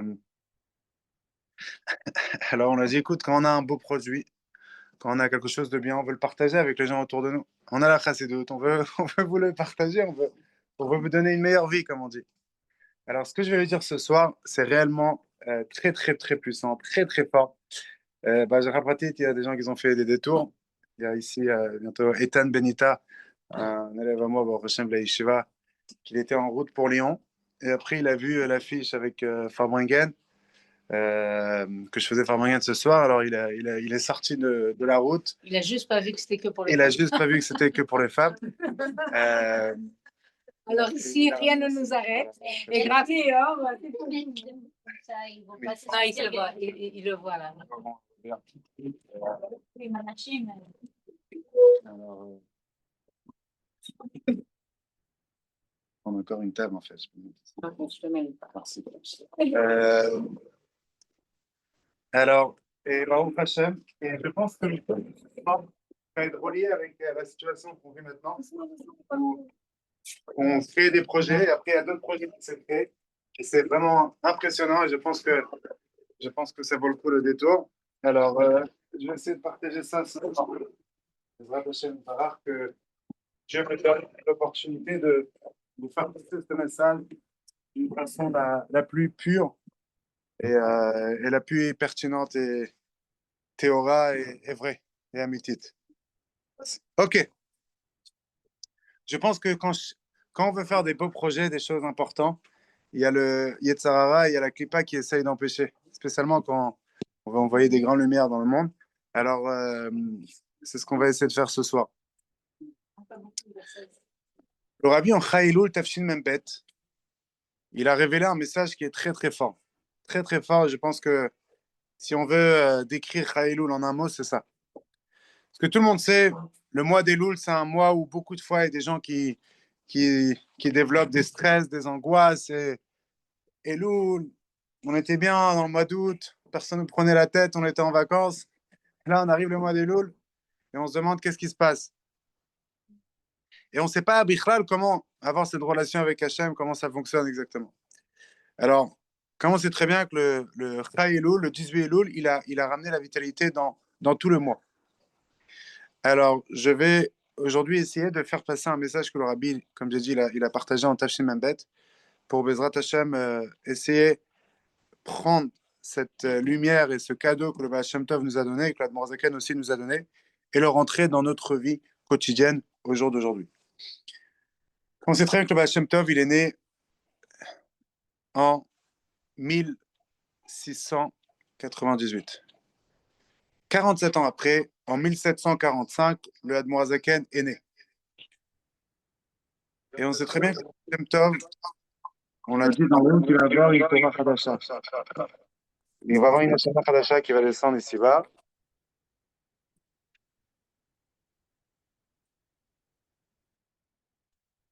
Et il ne savait pas dans quelle famille il allait rentrer, etc. Et Baruch Hashem, il est rentré chez Rabbi Baruch et sa femme Rivka, et c'était le Morazaken. Depuis qu'il était petit, ils ont vu là-bas des choses incroyables chez lui. Le Baal Shem Tov, si on peut l'appeler, il était une bombe atomique de divinité. Il a ramené, et c'est intéressant qu'il est né dans He Nachat, He Tafnun Chet. Il a ramené une certaine tranquillité d'esprit dans le monde. Le monde, à ce moment-là, il vivait un traumatisme énorme pendant des centaines et même des milliers d'années, mais plutôt des centaines d'années, où le monde était complètement traumatisé. Un peu avant lui, il y avait Shabtai Tzvi, je ne sais pas si vous connaissez. C'était une personne qui s'est pris pour le Mashiach. Après, il est né le jour de Kippour. C'est aussi quelqu'un de très talentueux, etc. Mais malheureusement, il a créé un désastre dans le monde juif et il a très mal fini. On ne va pas rentrer dans les détails maintenant, ce n'est pas l'histoire sur Shabtai Tzvi, mais en tout cas, depuis ce jour-là, même le concept de Mashiach, les gens ils avaient peur. Et d'ailleurs, jusqu'aujourd'hui, quand on parle de Mashiach, les gens ils ont peur. Pourquoi? Aujourd'hui, je pense que de moins en moins. Mais même quand on a commencé avec le Rabbi ce concept de Mashiach, les uns ils avaient peur parce que le traumatisme il reste déjà depuis Shabtai Tzvi, depuis le Frankenstein. Il y avait aussi une autre équipe comme ça qui ont continué ce message. Et c'est pour ça que les gens ils étaient complètement perdus parce qu'ils attendaient, ils voulaient la délivrance, ils voulaient la Géoula. Et il y a un monsieur qui vient et leur dit c'est moi, et tout d'un coup il s'avère que c'est n'importe quoi, etc. En tout cas, ce qui se passe, c'est que euh, le Baal Shem Tov, comme j'ai dit, il a ramené une tranquillité d'esprit dans le monde. Nachat. Pourquoi? Alors, la réponse, elle est comme ça, et je vais essayer de faire passer les messages du Rabbi d'une façon très intéressante. Le Baal Shem Tov, dans son livre Tzavat Haribash, on appelle ça le Tzava, c'est un testament, mais en réalité, ce n'est pas le testament du Baal Shem Tov, mais comme ça, on l'appelle. Comme ça, le Morzaken dit, c'est en réalité, c'est des textes que ses élèves ont écrits de sa part. La première des choses qu'il écrit là-bas, c'est quoi? Il écrit comme ça. Il dit que Shiviti Hashem lenegdi tamid. C'est très bien la phrase que Akadosh Baruch Hu, il doit être devant nous tout le temps, constamment. Et vient le Baal Shem Tov et il dit une autre explication dans ce pasuk. Il dit c'est quoi Shiviti Hashem lenegdi tamid? C'est qu'en vérité, Shiviti milashon ishtavut, que chaque moment dans ma vie, elle doit être égalité, equal, la même chose. En d'autres mots, ça n'existe pas un bon jour, un mauvais jour. Ça n'existe pas une réussite, une défaite. Ça n'existe pas, je ne sais pas, une personne m'a mal parlé, je suis énervé l'autre jour. Ça n'existe pas tout ça. Chaque moment de ma vie, c'est égalité. Quand ce soir, je devais m'asseoir avant le cours pour essayer de méditer, et mes enfants, tous les enfants, Baruch Hashem, ils essaient de pleurer en même temps, eh bien, je pensais à ce message et j'ai trouvé en moi une tranquillité d'esprit que j'étais même épaté de moi-même. Mais en vérité, ça vient avec un, un, un, un ego qui est tellement bas, qu'il n'y a presque pas d'ego, avec une humilité totale, que tu réalises qu'en vérité, il y a le flou de Dieu qui passe à travers toi. Zerem Eloki, c'est la force divine qui passe à travers toi, à ce moment-là, il n'y a plus d'ego. Ça crée une humilité totale qu'en vérité, tu deviens une seule chose avec Hachem, et tu laisses Hachem te guider, et tu comprends que tu es un pion dans les mains d'Hachem, et chaque jour que tu te lèves le matin, c'est un miracle. Laisse Hachem traverser la lumière à travers toi dans ce monde-là. Et tout d'un coup, il n'y a pas, ah, je voulais faire un très beau cours, mais là, tout d'un coup, mes enfants m'ont dérangé avant et je voulais préparer, etc. Il n'y a pas tout ça. Si maintenant, tu dois être avec tes enfants, ta femme te dit, reste là, ça veut dire que ta place, elle est là-bas. Ah, après, j'ai un cours. Après, Hachem, il va te faire vivre, comme on sait très bien, encore un chidouche du Baal Hashem Tov qu'il a ramené sur terre. Amechadesh b'tuvo b'chol yom. Ragat Shover, c'était un grand, grand gaon. J'ai le mérite de donner des shurim à la yeshiva de Brunois dans le Zal Yeshiva Gdola. Le Rosh Yeshiva, Michael Carmenson. Il m'a demandé de donner des shurim sur le Ragat Shover. J'ai eu le mérite de partager des chidushim à lui. Le Rabbi l'a dit en Purim Tafshin Memzaïn, Purim 86, que le Ragat Shover, c'est encore un des signes que Mashiach il arrive, parce que il développe un peu une Torah Hadasha du Mashiach ici-bas. Et le Ragat Shover, lui, son Rav, c'était le Rambam. Quand il prenait un livre du Rambam, il appelait Rabbeinu. Mais il y avait une seule chose qu'il n'est pas d'accord avec le Rambam.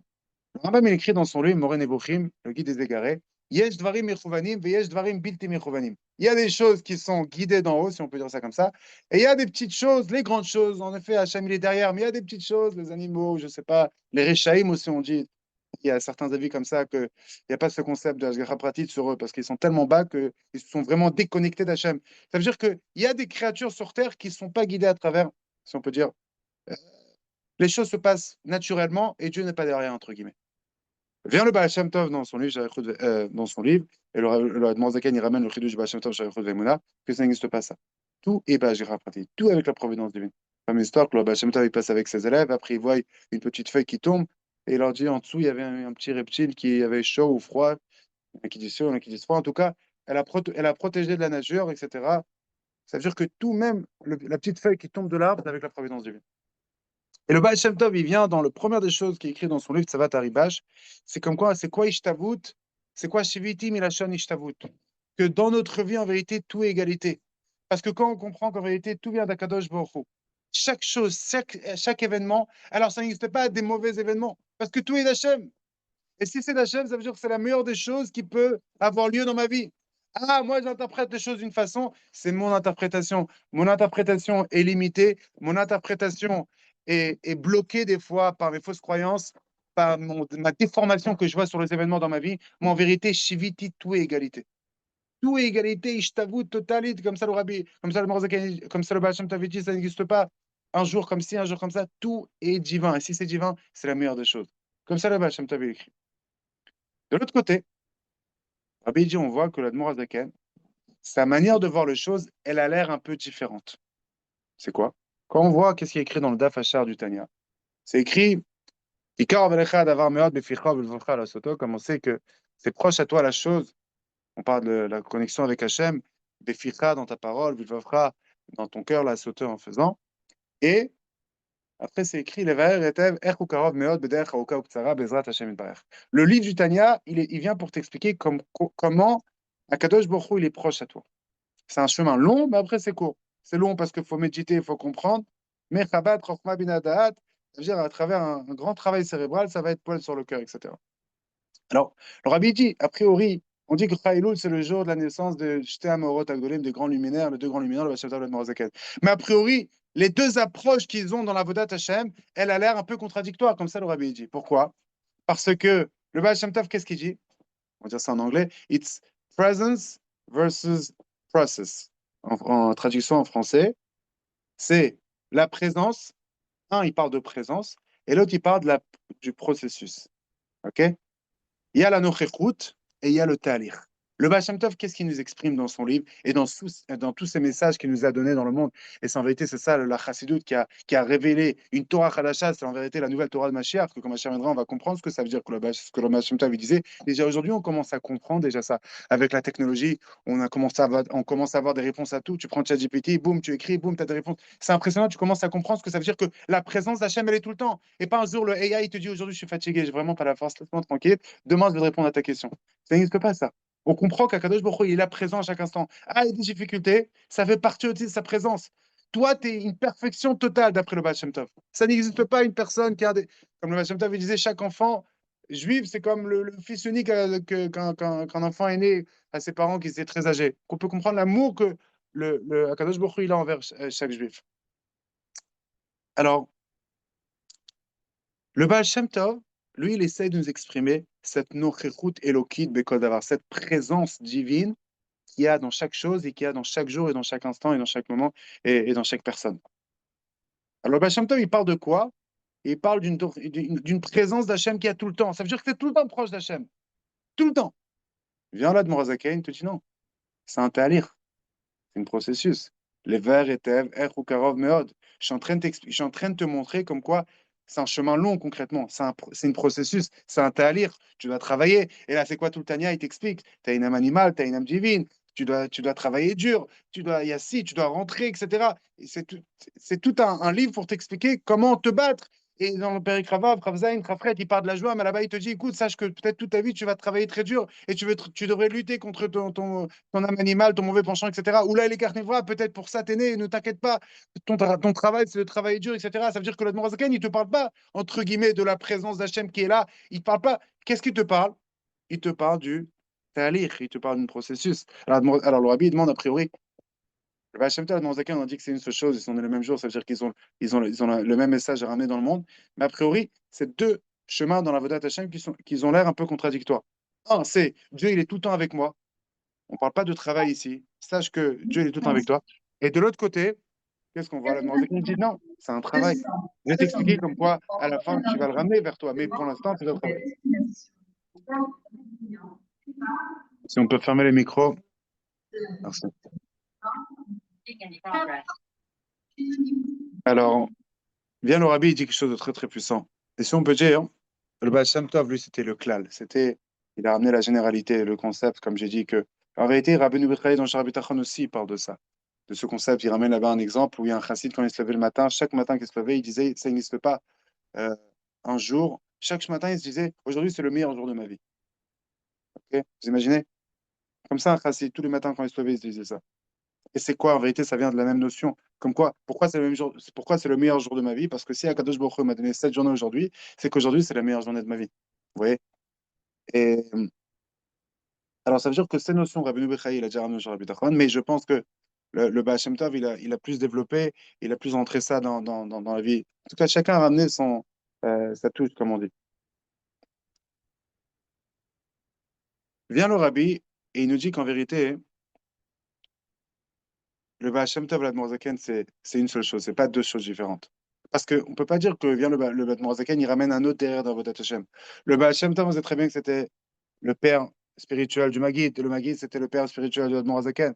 L'Admor Zaken, la seule fois dans sa vie qu'il a vu le Baal Shem Tov, c'était au jour de sa coupe de cheveux, quand il est venu le voir avec son papa. Après, ils ne se sont plus vus, mais en tout cas, l'Admor Zaken, il appelait son grand-père, le Baal Shem Tov, son grand-père, malgré que ce n'était pas son grand-père biologique, mais c'était son grand-père spirituel. Kolamed Adben Chaverot Torah, Kilou Yalado.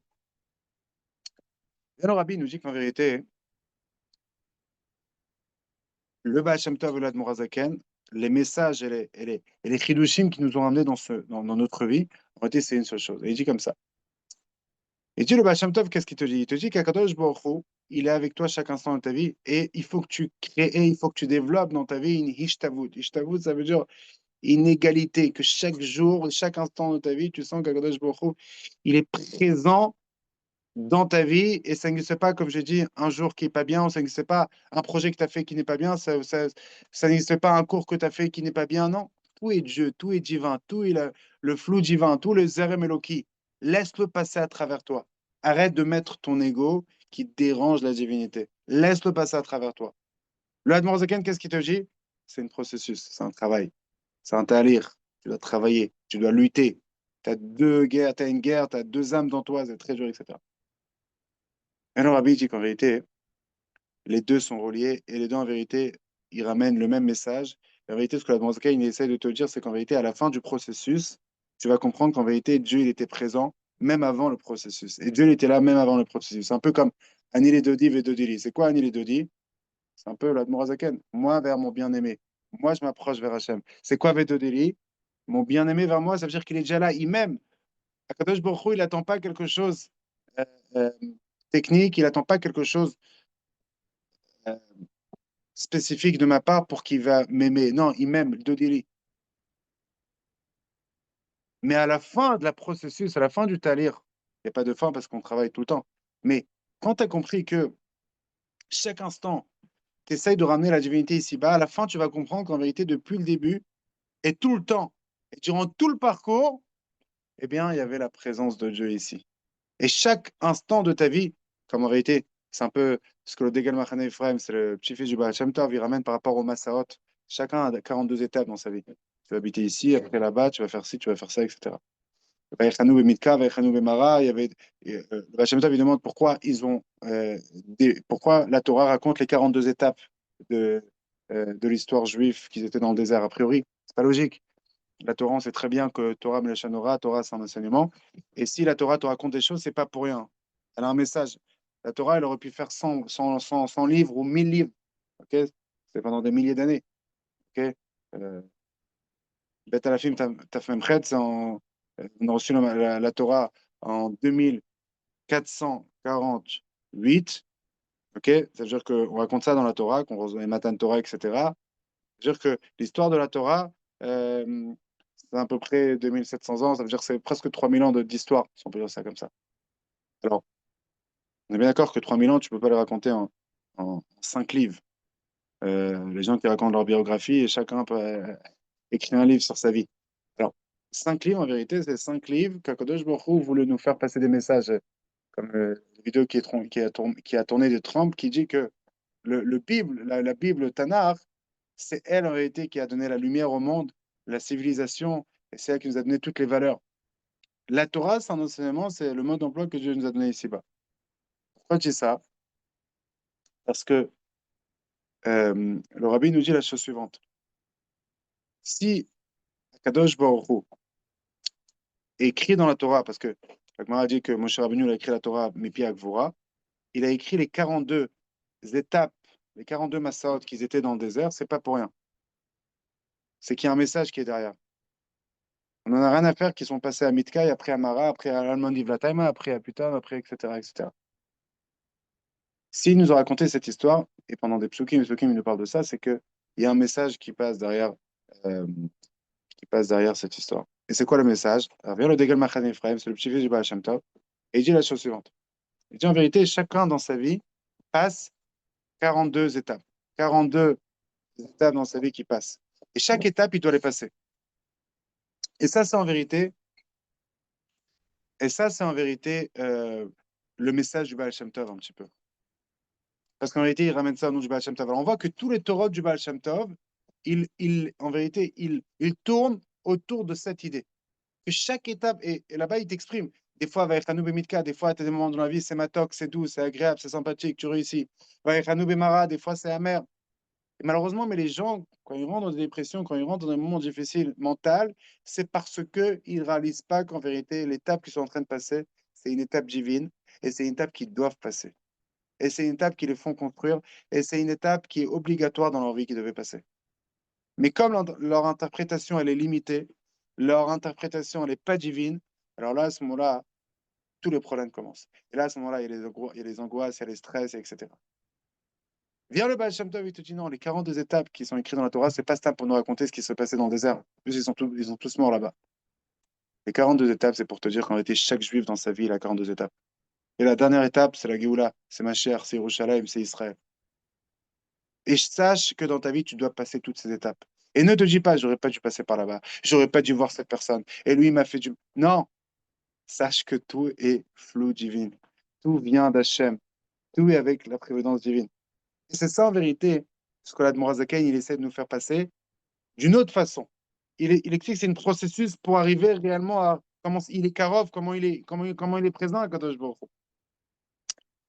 Et quand il ramène, en vérité, la Tzavat Haribash, et encore une fois, la même chose, l'Admorazaken dans Igeret à cause de Shemant Rafé, il dit Kol HaKohes Kilu Aved Avodazara.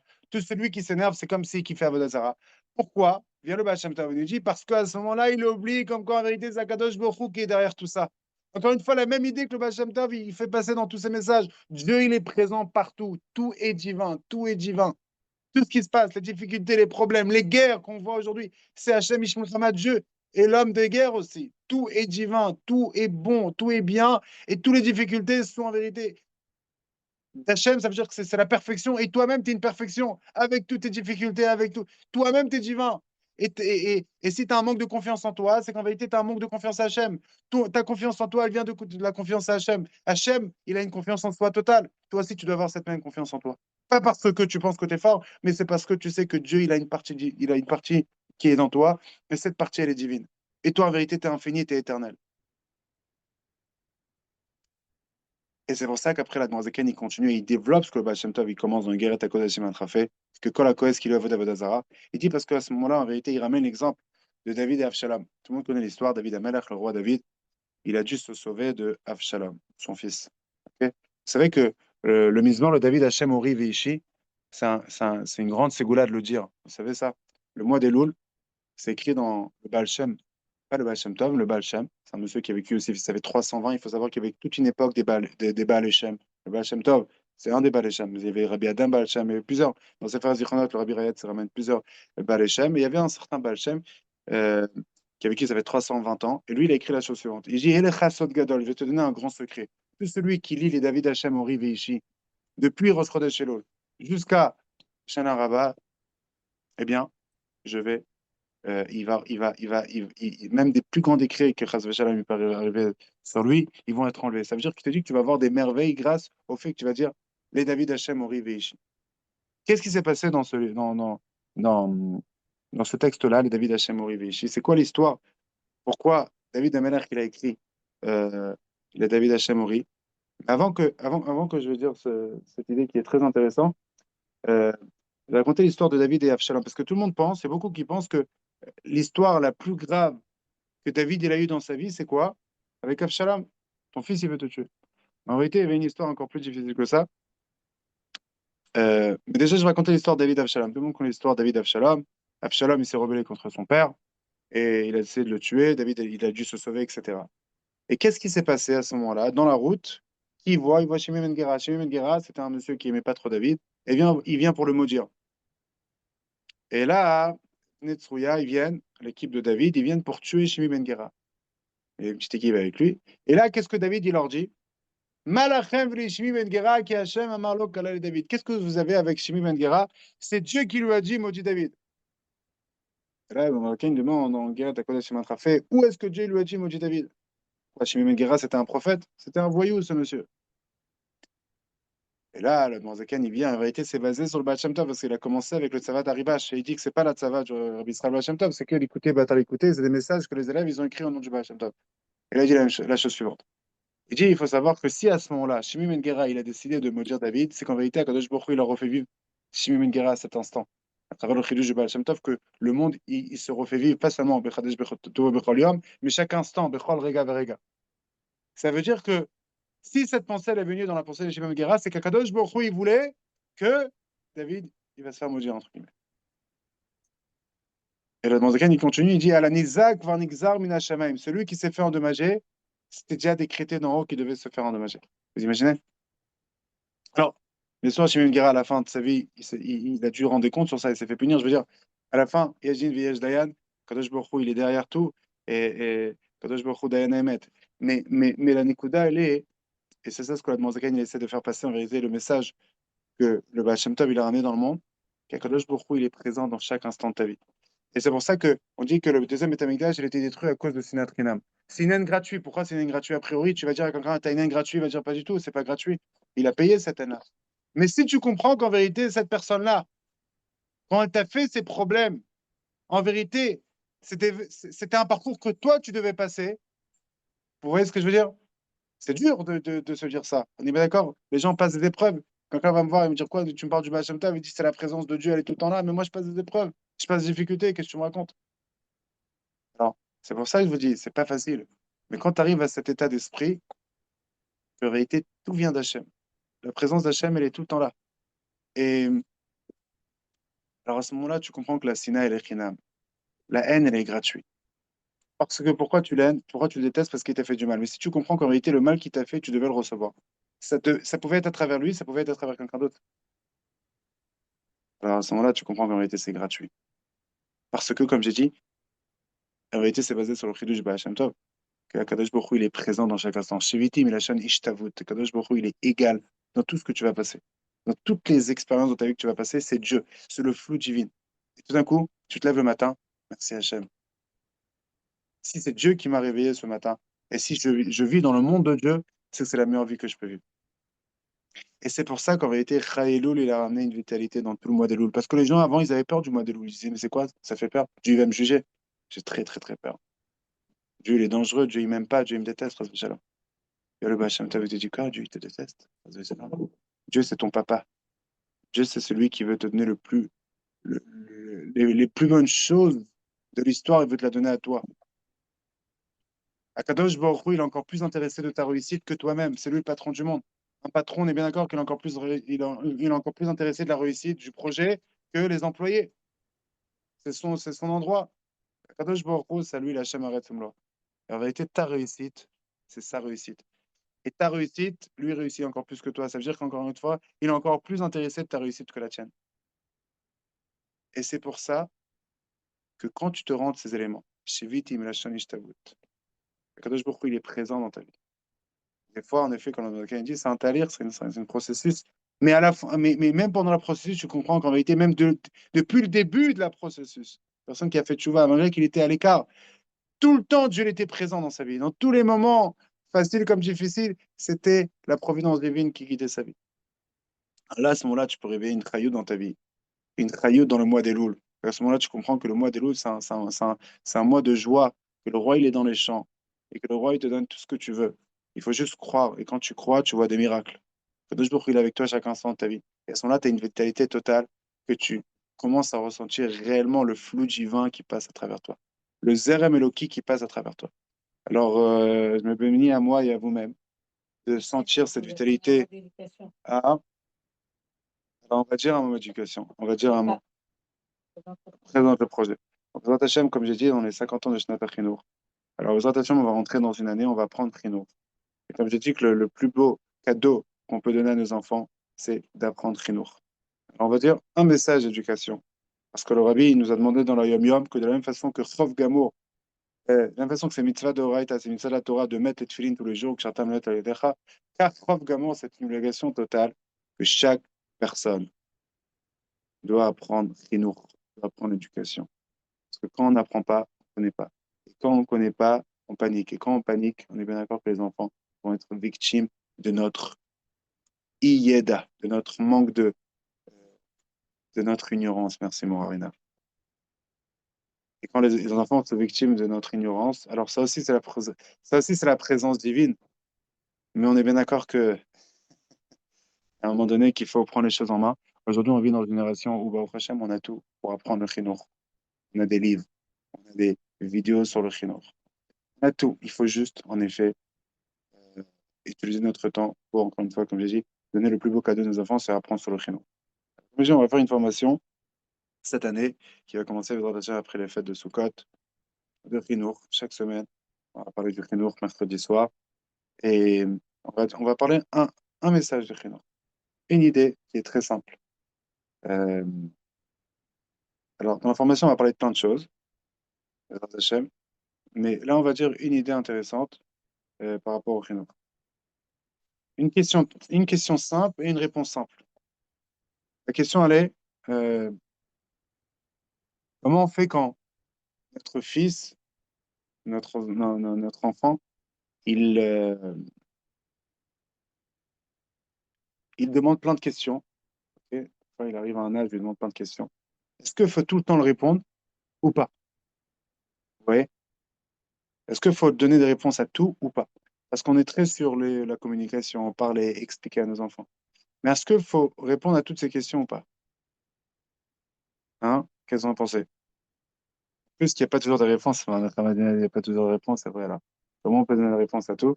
Et c'est un peu ça, c'est ce que le Baal Shem Tov dit. Dieu il est présent tout le temps. Tu n'es pas obligé de tout le temps donner des réponses. Tu sais pas, c'est divin. Une seule chose qui est sûre, c'est qu'Hachem, il est là, il est présent. Mais c'est pas tout le temps d'interpréter, il y a eu ça parce qu'il y a eu ça. Tu n'es pas Dieu. Ne te prends pas pour le bon Dieu, tu n'es pas le bon Dieu. Tu as une parcelle divine dans toi et tu dois passer des messages de Dieu. Alors, il y a une fameuse histoire du Rabbi Rayatz, quand il était petit, il a demandé à son papa pourquoi on fait Modéani comme ça. Et son papa, il lui a dit, il a demandé au Shamash. Et le Shamash, il dit, je fais comme ça parce que mon père, il faisait comme ça, mon grand-père, il faisait comme ça. Donc, le Rachab, il dit, t'as compris? Et, et là, le Rabbi Rayatz, il dit, Zéou Chinour, Amiti. Ça, c'est la véritable éducation. La question, elle est, je comprends pas. Le Rabbi Rachab, c'était le Rambam de Torah Chassidut. Il aurait pu très bien expliquer Barichut, pourquoi on fait Modéani comme ça, expliquer la Pirkei Chassidut, etc. Et qu'est-ce qu'il répond? Il répond une réponse en vérité sans réponse. Pas de réponse. Et en vérité, l'idée, elle est que Tachlit Achinour, c'est quand l'enfant il comprend que le parent, déjà, il n'est pas à son niveau. C'est pas un ami, c'est un parent. Ok. Euh, on a fait dans la formation, on a dit que à l'époque, il y avait l'extrême d'un côté où des gens avaient du pouvoir, ils utilisaient leur pouvoir du mauvais côté. Les gens avec des armes, etc. Ils ont fait des désastres dans le monde. On a vu la Deuxième Guerre mondiale, etc. Hitler, il marche mauvais irra avec un peu de pouvoir, ce qu'il a fait. Alors, l'humain est parti à l'autre côté, à l'autre extrême. Plus de pouvoir, liberté, égalité, fraternité, la démocratie, etc., etc. Est-ce que l'autre extrême est bon aussi? Il est très très tard, je vais finir avec ça. Quelques minutes, on va parler, pardon, je vais finir, mais vraiment, on en a parlé très lourd. On est parti à l'autre extrême. Tout le monde égalité. En vérité, c'est un peu comme le Baal Shem Tov. Tout le monde égal. Mais le Baal Shem Tov, il ne dit pas que tout le monde est la même chose. Le Baal Shem Tov, il dit que la présence de Dieu, elle nous rend tous, elle rend chaque événement de notre vie égal. Que tout est divin. Ils sont partis à l'autre extrême. C'est quoi? Il n'y a plus de parents, il n'y a plus d'enfants, il n'y a plus de tout ça. Ok? Les révolutions françaises, ils ont tué le roi, ils ont tué la reine, tout ça, vous partez à Versailles, vous entendez les histoires. Vous partez à Versailles, là on était, j'ai ramené mes beaux-parents. Ouais, c'est pas la reine, le palais de la reine, il est au fond là-bas, à un moment ils ont tué la reine, etc. C'est quoi l'idée? C'est que les gens, ils en ont marre que des gens avec un peu de pouvoir, ils font n'importe quoi. Ok? Ils sont partis à l'autre extrême. Du coup, il n'y a plus d'enfants, plus de parents. Aujourd'hui, ça va encore plus loin. On ne sait pas qui est une fille, qui est un garçon. C'est pas au Hachem. Le monde devient fou avant Mashiach. C'est un dessin de Mashiach, Masechet Sota. Exceptionnel. On est bien dedans. Un, le Maboul. Oui. Là, il ne va pas avoir un Maboul. Là, il va avoir Mashiach. Au début de la création, il y a un Maboul. Et là, il va avoir Mashiach. C'est le dessin. Je dirais que le début et la fin de l'histoire est le roulé. Mais quitte, on est parti à l'autre extrême. Et malheureusement, l'autre extrême aussi n'est pas bon. C'est quoi? Tout d'un coup, l'enfant, c'est le centre. Le parent, il a plus son mot à dire.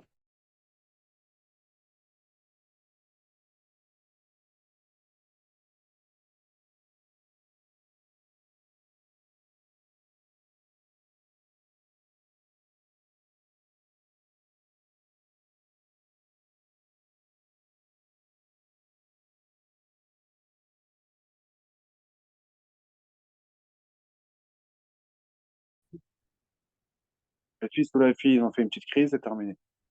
Faut tout donner. Il n'y a plus d'Akaratatov aussi. L'enfant, il ne savait pas ce que ça veut dire reconnaissance.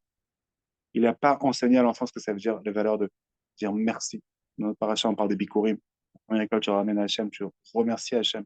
Parce que quand une personne remercie, pas seulement il fait du bien à l'autre, mais lui-même, il se fait du bien. Parce qu'il commence à valoriser chaque chose qu'il a dans sa vie. Il commence à profiter du bien qu'il a dans sa vie. Parce qu'on a l'humain, il a tendance à voir ce qui ne va pas. Et on est parti à l'autre extrême. Et tout d'un coup, l'enfant devient le centre. Et, euh, et tu sais plus c'est qui l'enfant, qui le parent. Il y a plus d'hierarchie à la maison. Et, et, et l'enfant, il se permet de parler n'importe comment. Donc, en deux mots, deux questions. Premièrement, est-ce qu'il faut répondre à toutes les questions des enfants? Tu dis quelque chose à ton fils, tu dis viens ici, il te dit pourquoi. Tu dis va dormir, il te dit pourquoi. Ou bien tu dis viens ici, il te dit non. Va dormir, il te dit non. Va aider ta sœur, il te dit non. Comment il faut réagir? Des choses qui nous arrivent tous les jours. Eh bien d'accord. Comment réagir? Alors on va être court parce qu'il est tard. Je vois que vous êtes bien fatigué. Et j'allais comme ça. Par rapport à est-ce que répondre à toutes les questions de nos enfants, eh bien la question elle est non aussi. Et en vérité, ce que le Rabbi Rayatz il essaie de nous faire passer. Un vrai crinour, c'est quand le parent, bien sûr que le Rabbi Rayatz, il a parlé des heures avec son père, le Rabbi Rachab. Et bien sûr qu'ils ont une communication très développée. Mais il faut savoir qu'il y a des fois que l'enfant, il doit entendre. Pourquoi? Parce que papa, il a dit. Parce que maman l'a dit. Après, il ne faut pas que ça soit trop, trop souvent. Parce qu'après, tu développes une frustration, exactement. L'enfant, bien sûr, il faut discuter avec lui, il faut parler, il faut échanger. Exactement. Très, très bien. Très, très, très, très bien. Alors, encore une fois, on ne parle pas des questions après quand il grandit, etc. Libre arbitre, tout ça. Ça, on peut parler des heures sur ça avec lui, etc. Mais je parle.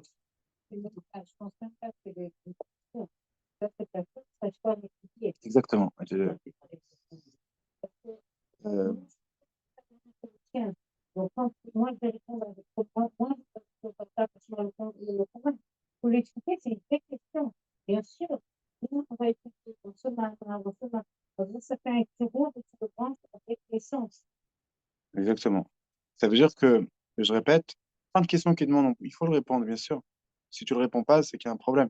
Mais il faut qu'il y ait certaines fois que tu te dis, demande pourquoi, tu dis parce que papa il a décidé, parce que maman a décidé. Exactement. Parce qu'à ce moment-là aussi, tu crées une hiérarchie, et il crée aussi lui-même une confiance en soi parce qu'il sait que j'ai un papa fort, j'ai une maman forte. Et ils ne sont pas obligés de m'expliquer chaque chose, ce n'est pas mes amis. Mon ami il me demande quelque chose, je dois le répondre. Sinon, ok, alors je fais pas ce que tu veux. Tu me dis pas pourquoi tu veux, je m'en fous. Un parent, non. Et c'est ce que Rabbi Raël dit, Zéou Chinour Hamiti, c'est un véritable Chinour, c'est une véritable éducation. Quand mon père, à ce moment-là, il m'a fait comprendre qu'il y a certaines choses qu'on a fait parce que Dieu l'a demandé. Oui. Aujourd'hui, on est très dans l'échange. C'est très bien l'échange. Mais il faut qu'il y ait des moments qu'ils entendent aussi, c'est comme ça. Okay, sinon, il n'y a plus de, il y a plus d'hierarchie, il y a plus de, il y a plus voilà, de mashmat, etc. Deuxième question qu'on a demandé, quand un enfant il dit non, qu'est-ce qu'on répond? Alors, plein de parents, chacun va dire, je demandais cette question aussi avant, votre cours. Il y en a qui disent j'attends, tu peux attendre, ça sert à rien. Il va dire non, c'est non. Qu'est-ce que je fais? Alors, la réponse, c'est très intéressant, il te dit comme ça. À ce moment-là, il faut que tu fais ce qu'on appelle l'éducation. L'éduquer. Qu'est-ce que tu fais? Tu lui dis, on ne dit pas non à papa. On ne dit pas non à maman. À ce moment-là, qu'est-ce que tu as fait? C'est pas que tu t'es énervé. C'est pas que tu as dit quoi? Tu me dis non à moi? Tu te prends. T'as pas honte? T'as pas l'audace? T'as pas la chutzpah de me dire non à moi? Si tu réponds de cette façon, à ce moment-là, l'enfant, il va avoir un sentiment qu'on est au même niveau. C'est comme si c'est un ami qui s'énerve sur un autre ami. Vous voyez? Moi, j'avais une personne, en effet, qui euh, préférait, comme j'ai vu, il a essayé de partir à l'autre extrême, parce qu'il a vu l'autre extrême, la dictature, il est parti à l'autre extrême. Après, ses enfants, ils partent de partout. Et il a plus de, il arrive plus à les gérer. Et des gens autour de moi, ils me disent peut-être que tu le parles avec lui, tu le connais bien, tu es proche avec lui. Et je l'ai parlé. Et lui, il a créé une idéologie qui était fausse, mais comme c'est une personne qui est intelligente, alors je l'ai fait comprendre. Je lui ai dit, tu sais que des parents qui se comportent avec leurs enfants de cette façon, ça crée après le narcissisme. L'enfant, il devient narcissique. C'est quoi narcissique? C'est qu'il n'y a plus personne autour de moi. Je deviens aveugle. Vous imaginez, c'est terrible. C'est ça comme ça. Il n'y a plus personne qui existe autour d'eux. Beaucoup de fois, c'était quoi? Alors, il peut y avoir d'autres traumatismes, il peut y avoir plein de raisons que ça développe aussi ce problème. Mais, cette maladie, si on peut dire ça comme ça. Mais une des raisons, c'est quoi? C'est que les parents, ils ne savaient pas dire non à leurs enfants. C'est que les parents, ils ont un sentiment que tout, en effet, n'existe pas autour de leurs enfants et c'est terminé, il n'y a plus rien. Et quand l'enfant il a un sentiment comme ça, et ça crée toute une génération, c'est que moi, selfie, crème-li, bisli, tout et moi. À l'époque, c'était Kinderlach, crème-lach, il y avait plein de choses de l'art, ok? Mais de l'art, on met dans la soupe, tout était pour toi. Aujourd'hui, la génération, Lili, toi et moi. Nivav Siod. Hein? Liori, Vania, cette année comme Paro. Ouais. Pourquoi? Parce que beaucoup de fois aussi, les parents, eh bien, ils voulaient partir à l'autre extrême. Ils ont vu la génération d'avant. Ils ont vu la génération d'avant ils ont des fois utilisé leur force un peu en mode dictature. Ils étaient traumatisés. Alors, c'est vrai cet extrême n'est pas bon. Bien sûr. Et on est parti à l'autre extrême. Je sens que vous avez des questions. Il y a une question, non? Tout va bien? OK. Alors, vous avez une question? Non? Vous voyez? Et l'idée, c'est de trouver en vérité le suivre la zav, qu'est-ce que la Torah nous dit. La Torah nous dit une seule chose. Un enfant, il doit respecter ses parents. Respecter ses parents, ça veut dire, tu n'as pas le droit de dire non à ton papa. Quand tu as un respect à une personne, tu ne dis pas non. Tu ne manques pas de respect. Ishimo va vitero. Il faut avoir une crainte, pas une crainte de j'ai peur qu'il va me faire du mal. Au contraire, une crainte de respect. Irat kavod. Alors, si tu vois que ton fils, il n'a pas de respect envers toi, c'est qu'il y a un problème. Pas parce que c'est toi, pas parce que ton ego, il est touché, mais parce que tu veux rentrer les valeurs de la Torah dans ta vie. Tu as des enfants, le man, afin d'éduquer tes enfants. Ton enfant ne t'appartient pas. Ton enfant, il appartient à Hachem et Dieu t'a donné un gage d'éduquer tes enfants. Et Dieu va donner toutes les forces pour accomplir cette mission. Quelqu'un qui dit j'ai pas la force et j'ai pas le potentiel, j'ai pas le pouvoir d'éduquer mes enfants, c'est qu'il a un manque de bitachon, c'est un manque de confiance à Hachem. Et il comprend pas ce que le Hachem t'avait dit, que Hachem il est présent dans sa vie. Il va donner toutes les forces, les capacités pour apprendre déjà le chinour. Et quand il va apprendre, il va réussir à éduquer ses enfants. Est-ce que je veux dire? Ça veut dire que du moment que tu as compris que tu as toutes les forces pour éduquer de la meilleure façon tes enfants, mais pour ça, il faut apprendre, alors à ce moment-là, tu commences à éduquer tes enfants. Éduquer, ça veut dire mettre son intérêt avant ton intérêt à toi. Tu as un enfant qui pleure, qui te fait une crise parce qu'il voulait acheter un truc au magasin, et toi, tu penses que c'est pas bien pour lui, qu'est-ce que tu fais? Si tu mets ton intérêt avant son intérêt, tu dis vas-y, prends et tais-toi. Ok, prends, vas-y, la ferme. Ok. Là, tu as mis ton intérêt avant le sien. Par contre, si tu vois son intérêt, même si tout le magasin va te regarder, ils vont dire, c'est qui ce fou-là qui laisse son fils Ouais, il y avait une histoire, ouais. On a raconté une histoire dans la formation dernière sur ça. Euh, eh bien, si tu vois son intérêt avant le tien, à ce moment-là, eh bien, tu comprends que pour son intérêt, il ne faut pas céder. Parce que si tu vas le laisser gagner, à ce moment-là, lui-même, il va développer un manque de confiance en soi. Il va développer des peurs, des angoisses, parce qu'il va sentir qu'il n'a pas de papa, il n'a pas de maman. C'est deux serpillères en haut, que je fais ce que je veux avec eux. Hein? Et voilà. Parce que plus personne ne me protège. Quoi, eux, ils vont me protéger? Je suis beaucoup plus fort qu'eux. Je fais une crise, je les ai dans ma poche. Et comme le Rabbi Rayat, il dit, je voulais dire ça, vous l'avez sorti, vous l'avez pris de ma bouche. Le Rabbi Rayat, il dit, les enfants, elle a formé, elle a fait la formation. Le Rabbi Rayat, il dit, plus tard, après les enfants, ils reprochent aux parents, pourquoi tu m'as pas éduqué? Pourquoi? Vous imaginez? Et encore une fois, c'est pas parce que les parents, ils sont pas gentils, au contraire, parce qu'ils sont ignorants. Ils ont un manque d'information. Et de la même façon que tu vas pas devenir dentiste si tu n'as pas appris dentaire. Et tu vas pas devenir médecin si tu n'as pas appris la médecine. Et toi-même, tu vas pas partir chez un dentiste si tu sais qu'il a un diplôme qui vient, je sais pas de où. La même chose, tu peux pas être parent si tu n'as pas appris l'art d'être parent. Si tu n'as pas fait de formation. Parce que le monde parental, c'est le métier le plus dur au monde et le plus important au monde. Que si tu fais les choses pas correctement, tu vas créer des traumatismes. Alors, je ne vais pas vous faire peur parce que, comme j'ai dit, Dieu, il est présent dans notre vie. Et Dieu, tout ce qui se passe, c'est qu'en réalité, c'est divin, c'est divin, tout vient d'Hachem, ça veut dire que tout est pour le bien et tout est bien. Enra Yored Milimala. Mais, Kadosh Baruch Hu nous a demandé de voir ce qui est écrit dans le texte et d'écouter nos raves, nos rabbanim, Asel Charav. Le rabbi nous a dit d'apprendre au Chinour. Et Asel Charav, on va finir avec ça, le Bachem t'avait dit, c'est quoi Asel Charav? Il faut que tu te renforces. C'est quoi Rav? C'est grand. Je suis important. Asel Charav, ça veut dire que tu te dis comme quoi, en vérité, j'ai une parcelle divine dans moi.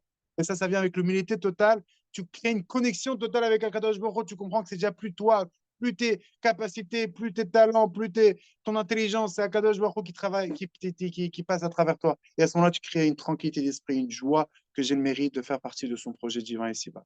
J'espère que Bezrat Hashem, ce jour de Chaïloul, nous ramène une vitalité dans tout ce qu'on fait.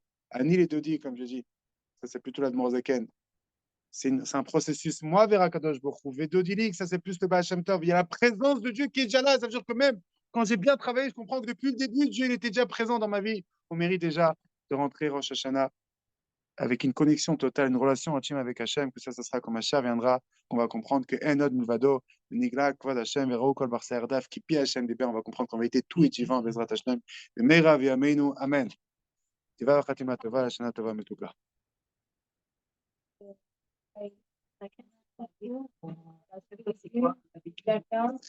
La présence, non écoute. Merci beaucoup. Merci à vous. Je ne sais pas c'est qui parle, mais. Ah, il faut deviner. Il faut deviner. Alors, c'est pas qui? Écrit. C'est Tati Kalamia. Oh, Tati Kalamia. J'ai dit parce que je sais que ça te fait plaisir. C'est vous qui, au Hachem. Merci beaucoup, Tati Kalamia. Je parle devant tout le monde. J'ai la gratitude envers vous que vous êtes occupé de moi depuis mon plus jeune âge. Je me suis battue, oui. Ah. Baruch Hashem, Baruch Hashem. Baruch Hashem. Merci à vous. Une Baruch longue vie éternelle avec Mashiach. Baruch Hashem, que j'ai le mérite de voir un rabbi. Baruch Hashem. Ouais. Merci. Allô? Yam, quand même, ok?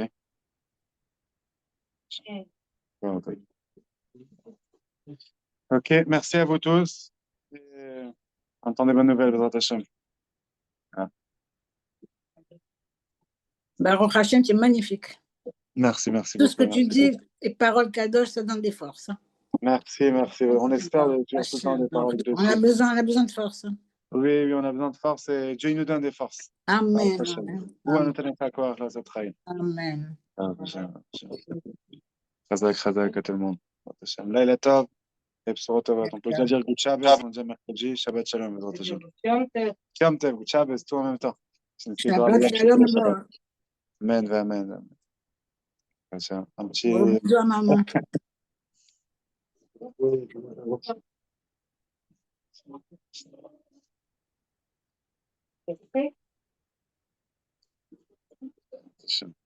Voilà. Comment allez-vous? Très proche avec le temps. Voilà, pour ça, on a fait ça quand même. Pour masquer, c'est bien. Pour masquer. Vraiment, ça n'existe pas, mais Hachem, il s'adapte à l'Ishtabou, tu vis bien Hachem. Il y a toutes les circonstances. Ok, un peu ce matin. Alors,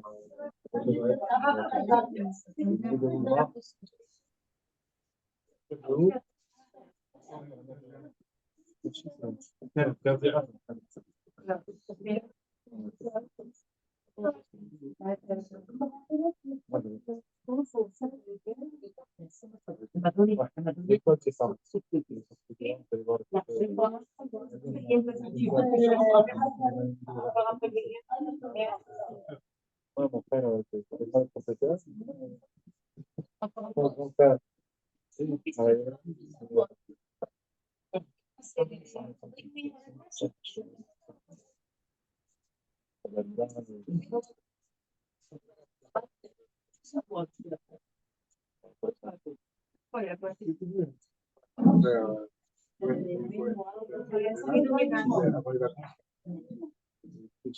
non,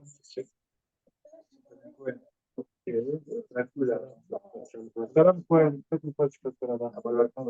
C'est pas pour ça que ça peut pas grave.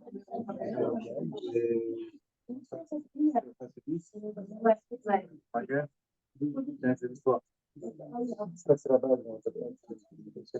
Chacun dessin un passage, etc. Ça, c'était bon. Ça, c'est mon frère, on ressemble.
Après, tu veux venir avec nous?